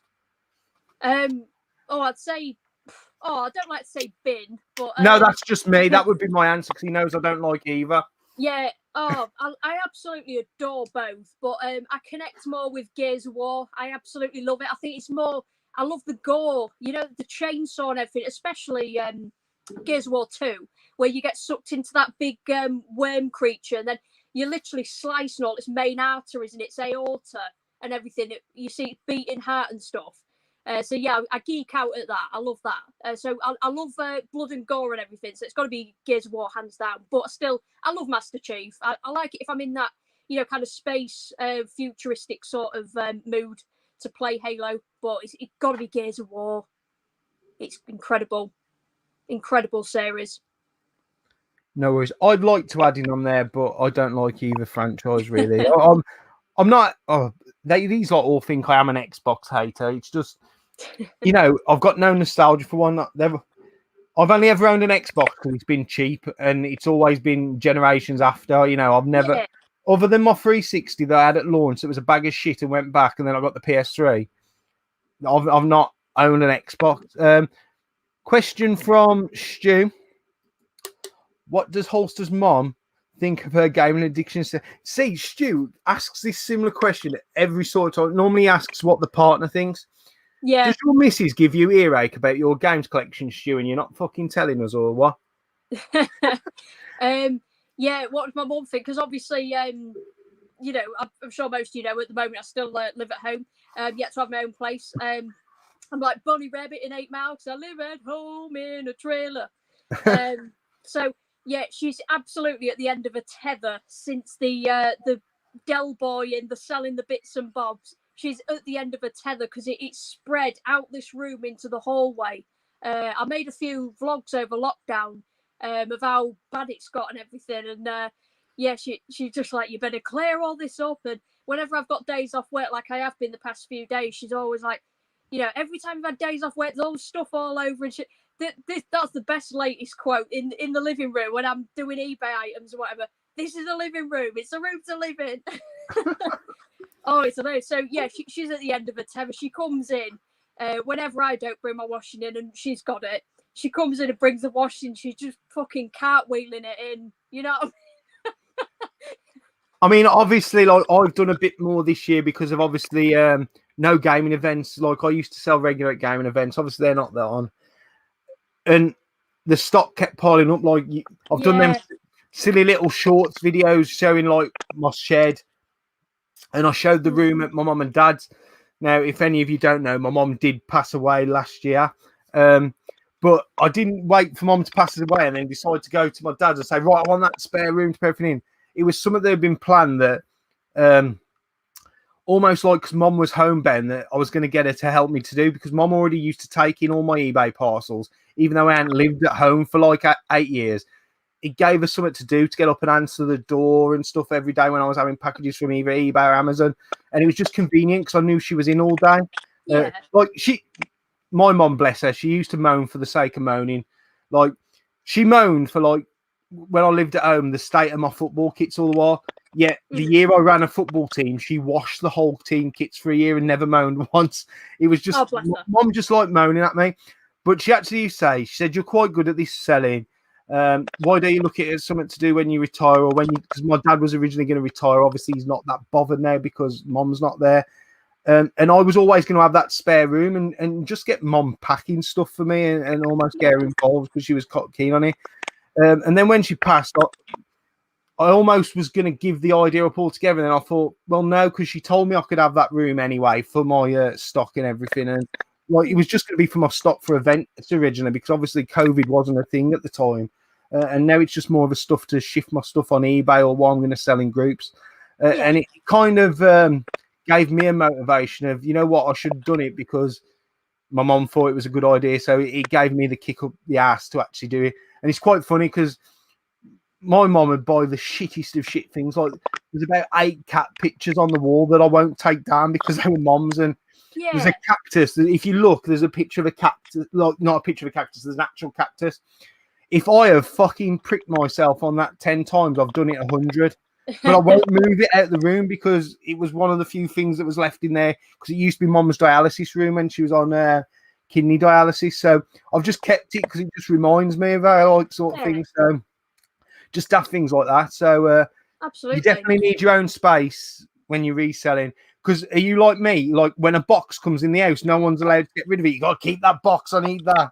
Oh, absolutely. There's you can't really see things properly, but there's all cardboard behind my bed. I literally sleep amongst boxes. There's boxes lined up around the side of my bed. It's just everywhere. And like, believe it or not, I'm actually not a messy person, but I know I have to live like this at the minute because when I'm, selling bits and bobs, all that, it's what it is, what it is until I get my own place. But like I say, it's a work in progress. I am going to be, I'm saving up for my own place and I'm making progress as soon as I can. So, it's just how I've got to live at the moment. Just got to live in squalor. I mean, the way I see it is the fact that I sell, like, often it's stuff I've had for ages, like when I bought bundles and shit like that. It allows me to buy something nice for my own collection without dipping into my wages or whatever. That's absolutely the priority for me as well. Yeah. So although you might not be selling to fund your deposit for a house sort of thing, it's allowing you to carry on your collecting habit and save money at the same time sort of thing, like. Yeah, it's been great because I've been making a few purchases. Like I said, I've not been going too mad, she says. The highest value I've bought is obviously body count, but that's literally, it's just all come from eBay profits. I haven't had to, it's not come directly out the wages, so it's been great. Like I said, I've treated myself to a few things off, like Japanese Allen, bits like that. So like I said, I'll be getting a video up soon, pickups video. It's just great. Like I said, when it's not dipping directly into your wages, it just helps you out selling them bits and bobs. Yeah, definitely, man. And look, man, there's a lot of people who do it to fund their hobby. Not everyone's big gamer who just fucking splashes their wages on cheap fucking shit beer and video games. We've got a lot of questions also. I'm gonna bang a couple out. Yeah. Rob Gernaldino plays. If you could have one arcade cab in your new gaff, what would you pick and why? I can't really put my finger on which one in the series, but it would absolutely be House of the Dead. Maybe 1 or 2. House of the Dead 1 or 2. It's so difficult to choose which one, but I would absolutely love. It would be absolutely incredible to have a House of the Dead shooter cab. That's absolutely what comes to mind. I absolutely love that. Either House of Dead 1 or 2. That'd be absolutely incredible. I've seen them before on eBay. I've searched them and everything. I've wanted to put one in the living room. She said no. I said not even just to store. Till I get my own place. She said no. I'll genuinely, seriously look into one once I've got my own place. Oh, absolutely want one, 1,000,000%. If I could have a designated cab, it'd have to be a 4 players Ninja Turtles for sure. Yeah. But I would love, I don't know if you've seen Rob's, because Rob, Robert. Yeah. Have you seen his channel? Yes, I've seen bits and bobs of it. Bits and bobs of Rob. He's got, me and Stu went on the adventure to get his arcade cab, the Lord's Vale cabs. Oh. And they're like almost like a 3/4 size cab. They're beautiful. I'd love one of them with a load of stuff in, and it possibly could be something that happens if I twist the right arms. I might see if Dad lets me have one of these, actually. Question from Sega Saturn lad. Biggest gaming purchase regret? So something you bought and it's a bag of shit, basically, or you don't like it, or it was overpriced.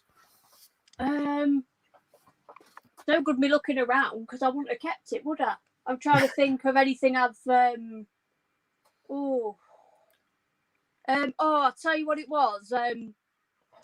It's probably when I really wanted a copy of Castlevania Symphony of the Night, and the like I said, I won't say where I got it or whatever, but I paid top for it. I even did a part trade with a Nintendo Switch for it. I did like part trade and everything, so I was really desperate for a copy. And then it got there, and then it came, and then the manual, it was like all like water damaged and pages stuck together, and it absolutely wasn't stated. And I was like, and this was like in my earlier collecting days where now I'd absolutely put my foot down and be like, you're having this back, you know what I mean? I'm not doing this. But whereas I was more of a pushover, so because I'd obviously paid up a lot for it, because I really wanted a copy. I really regretted it massively. I was like, oh, this is a bag of shit. I had it kind of partially solved because they gave me like a partial refund, but it was fuck all really when I think of it. So I was a real pushover with that, which I wouldn't be now, but it was just earlier in my collecting days. So I did actually sell it on eBay as well. I kind of didn't quite break even, but I lost just a little bit on it. So I was happy to kind of get rid of it and almost break even on it. So yeah, it was a Castlevania Symphony, and that was literally based on the condition of it. It's not based on the actual game itself, because from what I played of it, I enjoyed it, but I couldn't keep it in the collection any longer because it was eating away at me. So that was probably what comes to mind, I think. Mine is the PS1 Mini. Oh yeah, I've never been persuaded to get one of them. See, I bought mine, release, full price, everything. I think it was from Game, and everyone was going, "Oh, it'll drop in price." And because I'm a stubborn bastard, I was going, "No, it won't, no, it won't." And then, like, within fucking 12 months, it was 30 quid. Yeah, it did, Oh, didn't it? It nosedived. Do you not enjoy it even like modded? Have you got it like, with a load of games on? See, I've not bought. The good thing about with the PS1 one, you can get the pass-through USBs, like that you plug your controller in and then into that. Yeah. I might get a few of them. Basically, I've not modded my NES Mini or my SNES Mini, because my theory is in like 20 years' time, I will have the only ones that aren't modded, and they'll be worth more. I've got all them. Yeah, I've not modded mine either. Oh, well, can you mod them, please? So mine are worth more. Another question from Pete Snestastic. Are you aware of the Intellivision Amico? Thoughts? If not, check out Intellivision YouTube. Good plug there, Pete. Have you heard of it, Ols? I have. I'm not sure about the Amico bit. I've heard of the Intellivision. Is it the same thing, or is it a different? It's a modern one that they're really. Basically, to me, it looks like wireless phones, two wireless phones on a box. I'm hearing controversial things about it, whether it's going to come out. What I've not looked into it, Pete. Pete knows I was in a stream. I was in there trying to learn a bit more about it. To be honest, I don't think it's something I'll be interested in. I fear it could be something. What was it? The Onyx or something like that? What was that flipping handheld one that just fell off the radar, but people are interested in it now for modding? It was like a controller with a box. I think it's a gimmick. Right. But then again, I also thought the Evercade was going to be a bag of shit, and that seems to have took off. I need to look more into it, Pete, to give an honest opinion. In fact, if you could send me some links to some videos, I would be very interested in.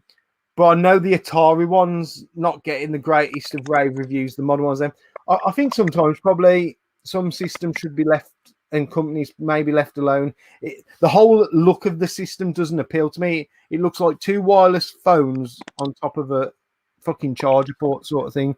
Sorry if that's broke your heart, Pete. I never intended to, but I am not completely closed-minded to it. If you want to send me some videos, I would love to watch and learn a little bit more about it. Yeah, that's something I'd have to look into as well. I wouldn't mind researching into that a bit. Sega Saturn Lad said he's just tech tape General Minus. General Minus, he doesn't do YouTube anymore, but he's one of the early COD streamers who is fucking hilarious. Like, he's got the camping police, right, Halls. Basically, anyone on his team who camped in a corner, he'd go and shoot and kill them. You can't do that on the camping police, blah, blah, blah. But the best thing is, he'd do it to some people who weren't camping, and the people that lose their mind, like, without sounding bad, when he did it to Scottish people or Irish people, oh my God. The language and how like mad they went is brilliant. Yeah. So when you finish watching this stream, if you want to watch that, go and watch General Minus. It is good for a laugh. I used to watch all of them. Question: what else do you collect that isn't gaming related, other than boxes for packing stuff in for eBay? Yeah, apart from boxes, I collect Pokemon cards. That's probably my next big one. Yeah, if it's not game related, it'd be Pokemon cards. I've like loads of the originals and everything. I've rebuilt that since I began booting again. They're all car boot sale pickups, all of them. Yeah, so it's been awesome to rebuild all that again. All the different sets. I'm not just talking the base set, the jungle, the fossil. You know, like all the Neo sets and stuff, Neo Genesis, the rocket ones, the gym leader ones, all them lot. So yeah, that's been a great little journey.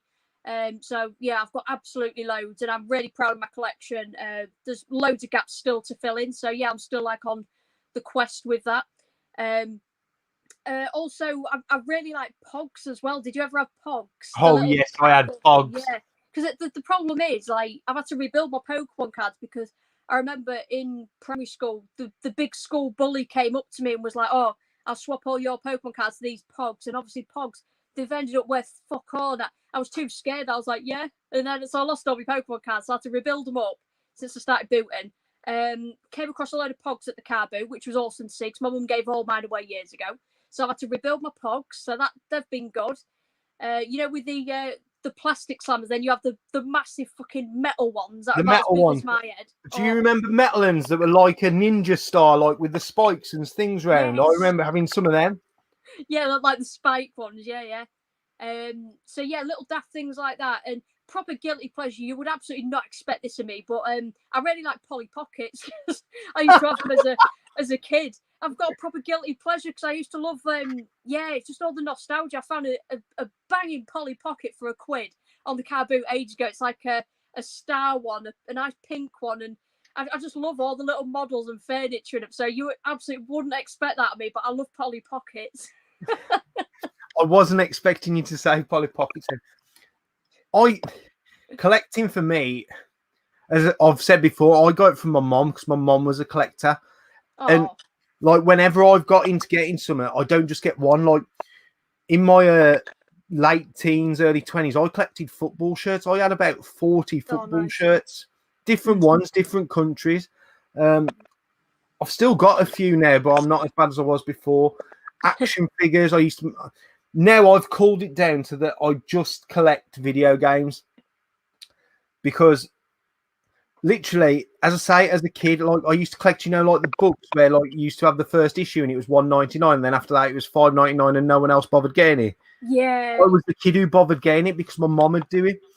Like I remember building the dinosaur, the glow-in-the-dark T-Rex from the dinosaur series, the body and how your body works. I had ancestral trails.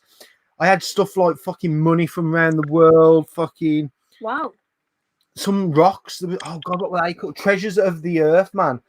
But my mom used to like feed. It was as much her habit as mine. Like as collect.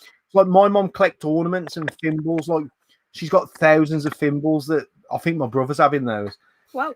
But like she almost used to encourage me to like, don't just get one, get the set. And I mean, I was spoiled as a kid. I like when there was an action figure line. Like when you see the rare like Turtles figures or the rare Thundercats figures going for loads of money. I'm scratching my head because I had all them, and mum and dad sold them for like £1 each at the booter. Oh. But like literally, like anything that could be collected, stickers, cards, pogs was massive. Anything like that, I was into, and that's where my pocket money and stuff like that would go. And I say it was almost like it was funded by my mom, my brother as well, like because he used to give me £5 pocket money, so he'd buy me the Panini stickers and shit like that. So I've always been a collector, whereas now I try and collect video games, and money are the two things I like to try and collect in life now. But other than that, I've really been good, and I did nearly go down the action figure route, and I've managed to call myself off that and just stick to video games because I'd need another house. Yeah, absolutely. Okay, how did you meet and know each other? YouTube events. Well, I was probably sub to you first of all, but I saw you at Donny and stuff with Stu. It was probably the first time, if I remember.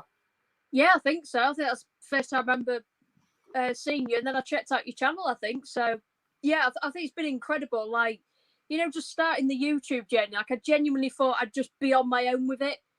100%. Do you know what I mean? I thought it'd just be me sat there playing games. That's it. I genuinely didn't think I'd meet, mates like yourself and attend events with everyone. It's been absolutely incredible. Like I say, our community is so welcoming. It's just been great. It's awesome to be part of the community and have like friends for life, literally. See, I have this bad habit of like I just can't keep my mouth shut. So if I see someone I know, I speak to them, which is good in a way because I always remember like I try not to be like that person who goes up and goes, "Oh, you do YouTube," sort of thing. Like I don't like to be that person, but I like to break the ice and have a talk. Like I remember the first time I met Stu, and I didn't even know who Stu was because I weren't doing YouTube at the time, and I think it was Ant Harper or someone was going, "Oh, that's Stu to UK, he does YouTube." I went, "Oh yeah, that was it." And then like I'd say like Stu's one of my good mates now. I speak to him on a daily, and I know LKG's never been to an event, so that's why he's asking. But literally, even if it's just Doncaster, because like I know I always used to see you talking to Eddie and Scott Glory Hunter and stuff like that, and Wishwash.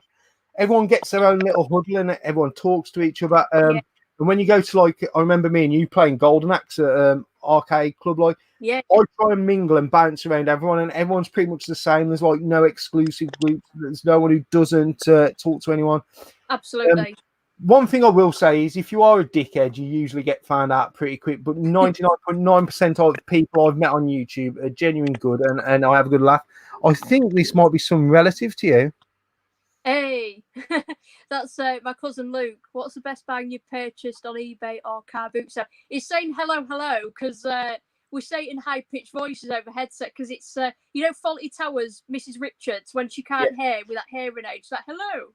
That's why that's why he's put all that in cats. Best bargain on eBay or car boot sale. Well, you've done the boot sale, so answer eBay. Oh. I can't think. So all I've been doing is bloody selling bits and bobs. I'd say they're not absolute bargains. They might have. I don't know if they've gone up in value now. But I'd just say I love my classic Resi 2 figures. I don't know if you remember, Luke. We might have had him. Luke's my cousin, and so we used to have the figures at my nan's house. We had them loose, and I've actually got them all sealed and boxed now. I've got Leon, Ada, Claire.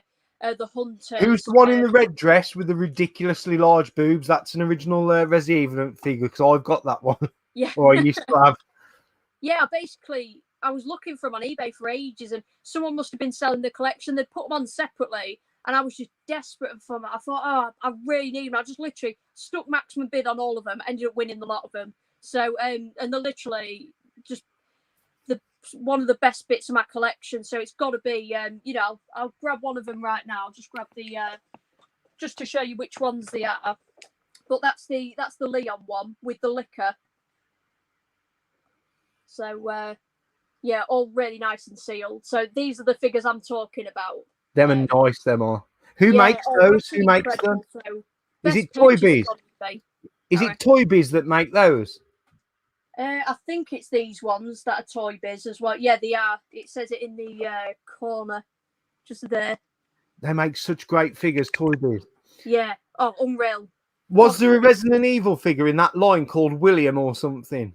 Yeah, William Birkin. I've got him up there somewhere. I think he's on one of the bottom layers. Yeah.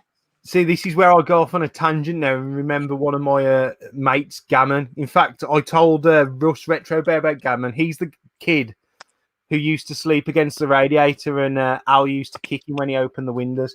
But anyway, my mate Gammon, he's got one of the weirdest kids I've ever met. I bought my Dreamcast off him with a load of games because when we were all still started working, he was always skint, so I'd buy all his shit off him for cheap and fund him having some money. But I always remember the one day we were out drinking, and he said, I had a weird dream last night that someone broke into my house and my William figure came alive and protected me.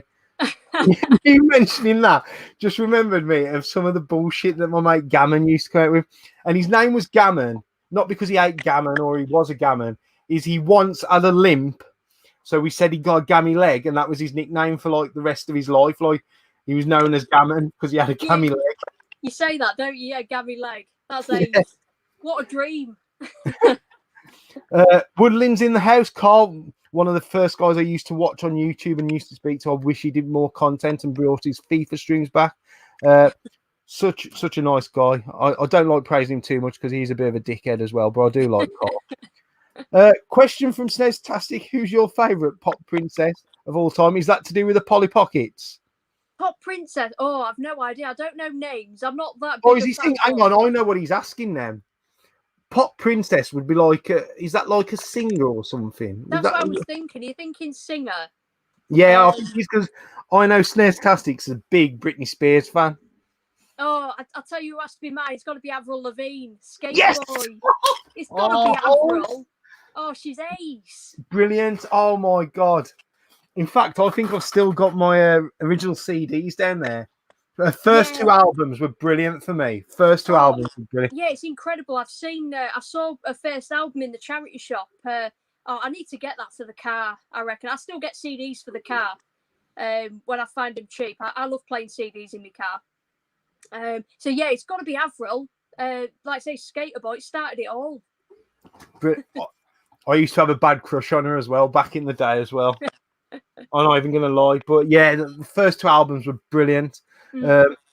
Talking of music of that era, I don't talk about music much because I have weird tastes and I don't like particular artists. I like songs, if you know what I mean. So it could be an artist I'm not a fan of does a good song and I just like it. But if I had to pick an album of all time, which I think is the best album because every song's good, it's Linkin Park, Hybrid Theory. Oh, mate, that's the exact same as mine. That is hands down what I was thinking, what I was going to say. It's absolutely incredible, isn't it? Oh, every song, man. I mean, I've still got my original CD of that. I can play. I always remember it was an ex-girlfriend that bought me that. I think it was for my 18th birthday. And when we fell out, I gave her all the shit back that she bought me, except for that CD. Oh, you can't give that back. Everything else went back, and I kept that CD. Not for her, mate, but because it was a good, brilliant album. Yeah, I remember my dad got me that on copy. So I've still got the copy somewhere. I've got, like, obviously an authentic one that I bought, and then I've got a bootleg copy of one where it's just written on the disc. So, yeah, absolutely treasure that. It's probably one of the first CDs I had, yeah. So yeah, incredible. There's a few people. See, the one thing with Linkin Park, obviously because of the passing of Chester. I can't think of his second name. Yes, it's almost. See, the trouble is when someone like a lead singer dies of a group, it almost becomes fashionable to like them. Whereas when I liked Linkin Park back in the day, because bear in mind I used to listen to mainly dance and club music. Like my mates took the piss out of me for liking Linkin Park as well as all that stuff. Yeah. Whereas now it's like massively fashionably acceptable to say I like Linkin Park and Hybrid Theory. Yeah, absolutely. But as I say, like back in the day, like most of my, I'm looking down, man. Like, cause I got loads of like history and club anthems. Cause I was big into my not clubbing club music. I went to IB for loads, but then I'd have something random like a Linkin Park thrown into the mix as well. Yeah. Oh, incredible album. Yeah, I love my dance music as well. Not been to a beefer or anything. I need to before I get too old. It's not the same now, I imagine. Like I went when I was 17 when I first went. Retro Red Steve, I hope he's not here. I'm not going in. I will one day do a stream about when I went first to Ibiza because I was on TV and everything. I was in reps in Ibiza on TV and shit like that. But I went to Ibiza 3 times and I imagine it's changed very much now to what it used to be. Just because, like when I first went, it was still pesetas, and everything was cheap, man. I've never been given so many pints of vodka Red Bull in my life for so little money. But yet, when I went back about 4 or 5 years later, and it changed the euro, you proper got done over because you weren't getting as much alcohol for your money as you was before. Yeah, I bet. Fucking Woodland said. Chester Cheat, is that even the name of the guy from Chester the Cheetos? I don't even know that. He might have been actually. I have no recollection of that. Yeah, I think I'm called Chester the Cheetah. So anyway, Holes, I got some questions I was going to ask you. Now the others have all finished. I've got a few stats to tell you actually. You know you're coming up to nearly 250,000 views on your channel. Oh, am I? 235,000 views you're at the moment. That's singular views. You're coming up to 3,000 subs, and you've apparently got 247 videos. Now, have you took any of your older videos down? Because it says you only started YouTube 4 years ago. I feel you've been around a lot longer than that. Oh, I started in 2016 in July, August. There's still all my old ones, yeah. You've changed the thumbnails, though, ain't you? You've been going through changing your thumbnails, I think, ain't you? Oh, I'm not sure which ones. On my gameplay, on my car boot. Your gameplay, you haven't changed your car boot ones. I'm not sure. I've not seen any others change on the gameplays. Have you not? Because your first ones are Resident Evil remastered, didn't they? Yes. Yeah, that was the first one I played. I thought I'd play a game I'm comfortable with, that I can just sit and chat and just have a laugh with. But oh, they're so cringe. Like, I probably did like a little intro before every 20-minute bit of gameplay and stuff, like, and what's in the next episode, and then there'd be a few clips and it'd be like, duh, and then there'd be me jumping and proper sneak previews. Oh, it's hilarious. And yeah, I used to proper be on it every day after work. So I'd work 6 till 2 in the afternoon, and then I'd just work on the next part, and I'd just keep going and going. So I wanted to grow my subs. Proper in my early days, I got my first 50 subscribers was easy because it was my friends and whatever. But then then slowly was growing a bit of a fan base. Then I went to, like you say, I started dipping into retro then, and then the car boots. That's when it really kind of, took off really for my channel. So I was just going to say, I've just caught a comment out the corner of my eye. I went in the summer after that, Steve. 2001, when I was 17, was the first time. What's it called? I went to Ibiza. So while we're talking about your channel, what made you want to do a channel, and like what inspired you to do a channel? Like, was you watching others, or did you just thought, you know what, I fancy having a go at this sort of thing? What it was, I was massively into Call of Duty, like Black Ops 3. I was looking at, I've been a fan of Syndicate for ages. I don't know if you know Syndicate Project, or I think he's just called Syndicate now anyway. Tom, who plays COD Zombies, he's awesome. He's my favourite zombies YouTuber. And I was watching Ali A as well. So I thought, I want to be a COD YouTuber. I didn't really know what I wanted to do. I thought, I think their attitudes inspired me, and Ali A's really positive and everything. He was at the time anyway. I found really inspiring and positive, and I thought, you know what, I'll give it a go.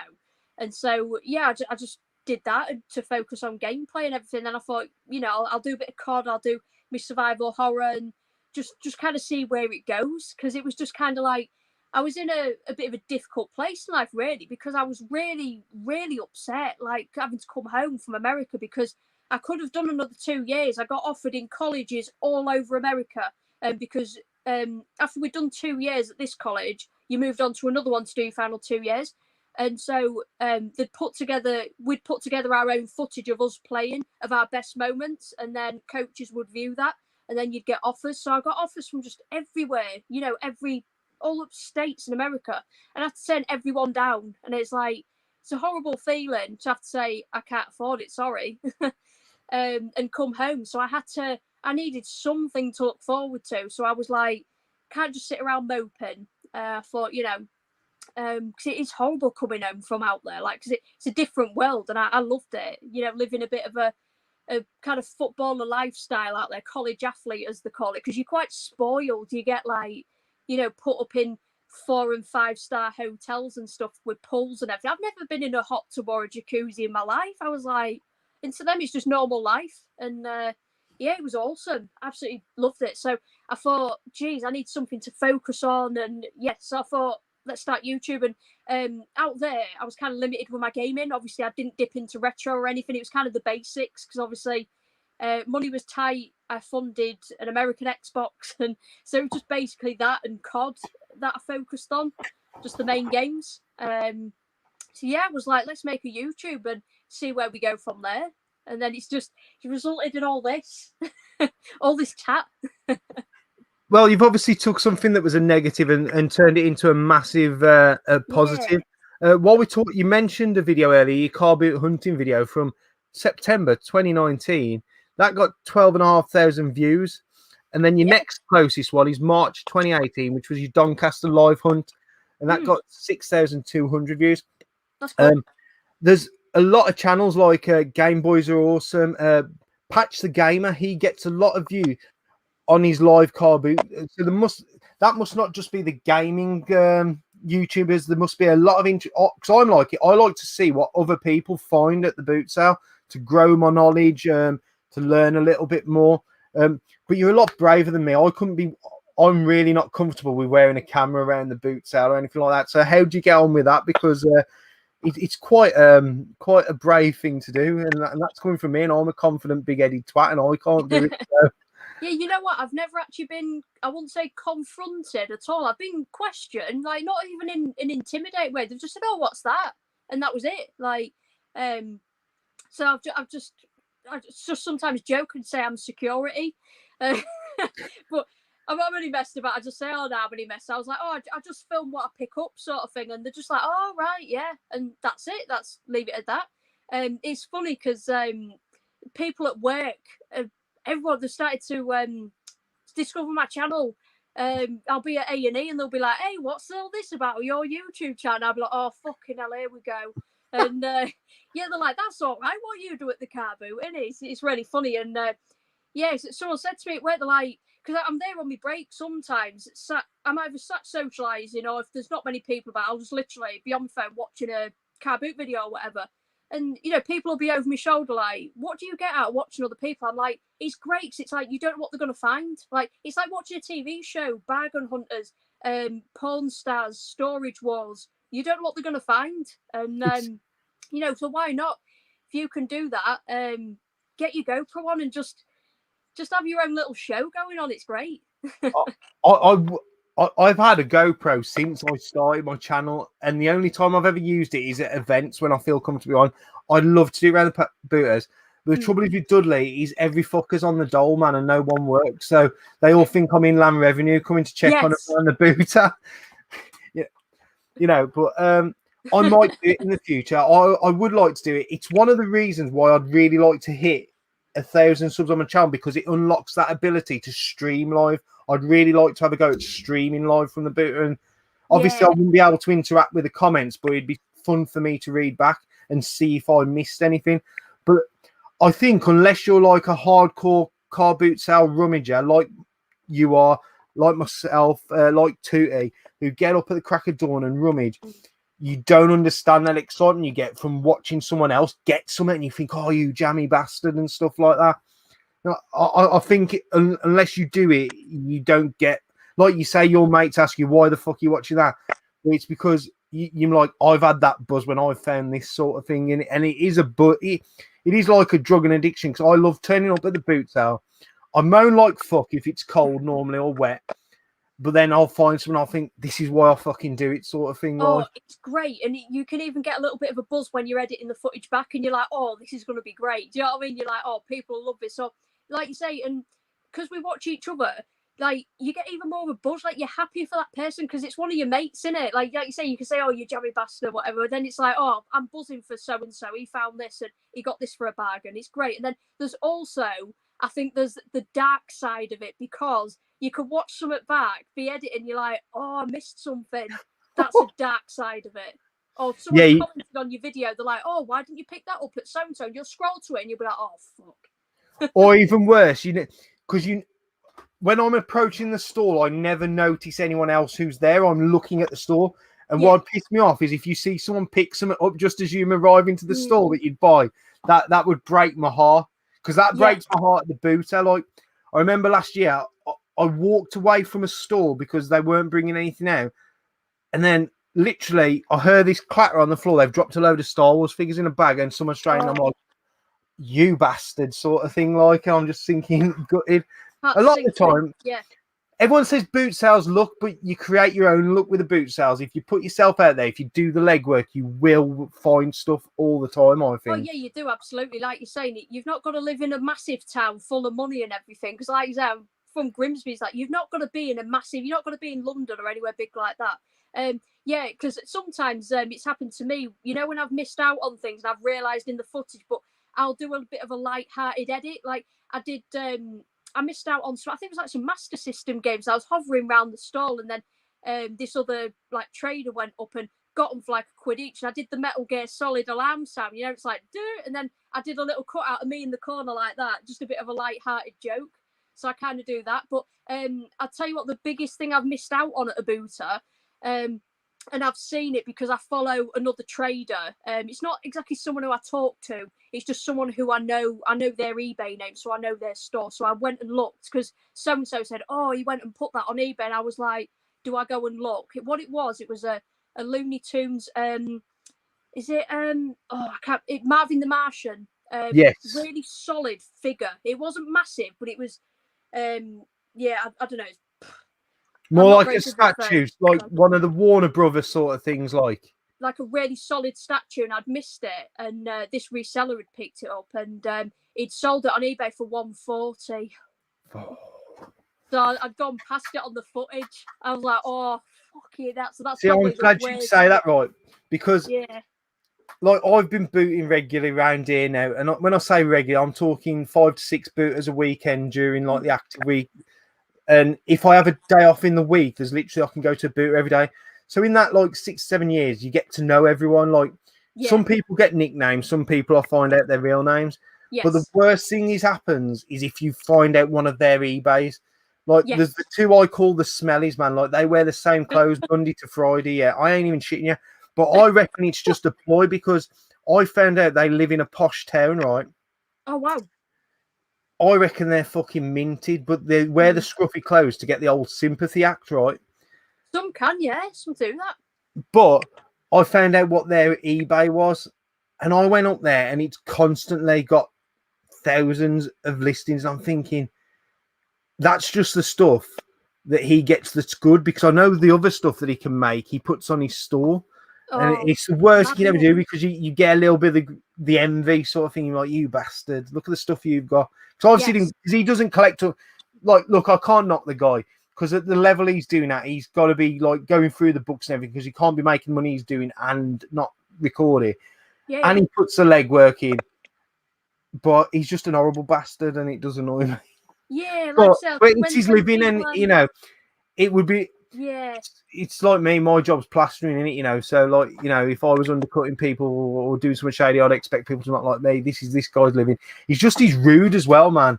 Like, if someone puts a bag on the floor, like a bin bag, to like open up to put stuff out, he just rips it open, man.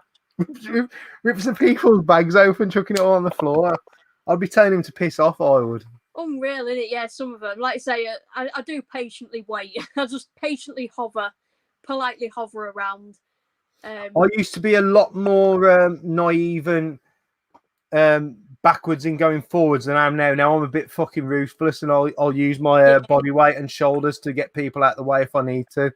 It's bad, isn't it? Like the lengths you have to go to at car boots now, because there was like so chilled years ago. You didn't even have to get up at the crack of dawn. You could take a nice leisurely scroll and just get things just as and when, couldn't you? Do you know what I mean? Like, when I was a kid and that. I still know of a couple of smaller car boots that are like that, and it's so nice to go to and not have to battle.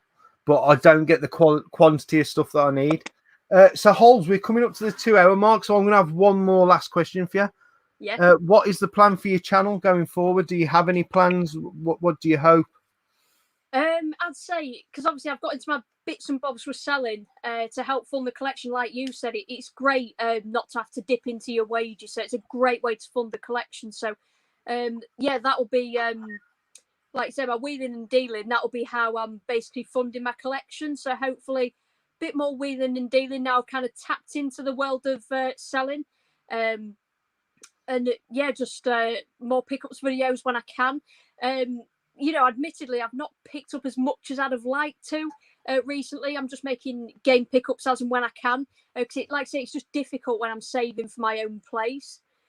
So, like I say, if I'm going for a bit of a drought of pickups, then I'm hoping to try fill in with some gameplay. I'd love to record some Warzone with some mates and that. Get on it, mate. Me and Sean Retro Game Revive, we record a few streams and stuff like that. If you're up for like a collab or anything, but I'm looking to try and do some more gameplays and like you say, and I just can't wait to get back to events as well. It'll be more going around to events, with the GoPro on and that, because I've just really missed doing that. For people who still can't make the events and stuff, when they eventually do, when we could eventually go to them. For anyone who can't make it, it's just great for them to watch the footage. I've had people comment to me before, even about car boots and stuff. It's really nice and heartwarming, to be fair. Like people who genuinely suffer with things like anxiety, or I can't leave the house because of this or that, or I've been shielding, or blah, blah. And watching your videos, it makes me feel like I'm out there, or, it's nice to see the bargain. So it's actually great to get footage for people who can't actually attend things.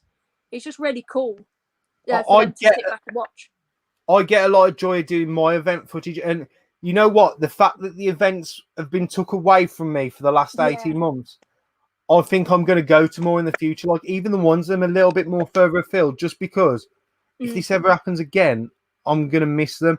And like when I video, I try and focus on the sellers and like promote them, and I hope people go on there because I do link all their shops and stuff like that. So you know, a lot of these guys are still working, doing click and collects, ordering online and stuff like that. So if any of you are looking to get some video game pickups, go and check out. I think Leeds was my last one, or maybe Doncaster. I'm on my walk rounds. It's got all the traders there. You can drop them a message, get in touch with them. And Harper's in the comment here. He obviously runs retro gear. So go and check all those sort of guys out.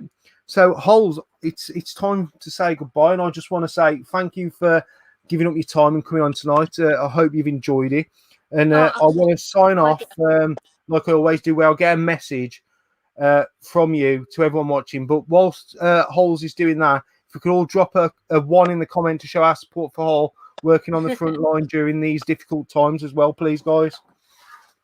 Yeah, I just want to thank each and every one of you for tuning into this. Like I say, I hope you've enjoyed chilling with me and Dana. And like I say, since I was last on live on lockdown, we're obviously closer to the events and, you know, seeing each other again. So, you know, in the meantime, stay safe and we will power through this. So, yeah, take care of yourselves and enjoy your gaming. So thanks again, everyone, for watching. Thank you so much for your support on my channel as always, and I'll be back very soon with another video. Cheers. Thanks very much, Hart. I'm just going to drop you backstage while I do a little bit of chatting. Cheers. Take care. What a brilliant guest Holster was. And it was nice to talk a little bit of football at the beginning because it is another massive passion of mine. I would say it was probably more than gaming at one point, especially. I'm just going to do a little scan round on my old internet because as I said at the beginning of the stream, I'm going to drop the link to the new Discord because I set up another Discord because the other one was kind of not functional because I wasn't the owner, and I hadn't been given no admin settings, so it was kind of a dead group. So I've set up a new one. We have had some deals go down. Let me just find out where I find the link. If Gernaldinho could do it, this would be massively more quicker than me. I can't do it. I can't do it. If someone could drop a link to the Discord in, that would be great, or I'll put it in the description tomorrow. But the Discord link only lasts for like 24 hours. I'm going to be listing some stuff for sale in there tomorrow, possibly. I know Sean's going to be listing some nice consoles. Gurney, thank you very much, mate. Massively appreciated. Thank you all for watching tonight. Thanks again to Holster, who's been a great guest. I've got 3 more streams lined up, 3 more consecutive Fridays, 3 more great guests to come on. Let's see how long these lockdowns go on. Let's see how long it can carry on. Woodlin, I read your comment earlier that you're the black sheep. No one thinks that, mate. A lot of people still think the world of you, mate, and we would like to see some more content from you. That is for sure. So, again, I'm signing off. Take it easy, YouTube, and I'll see you on the next one. Good night for now. Don't have nightmares. Do sleep well.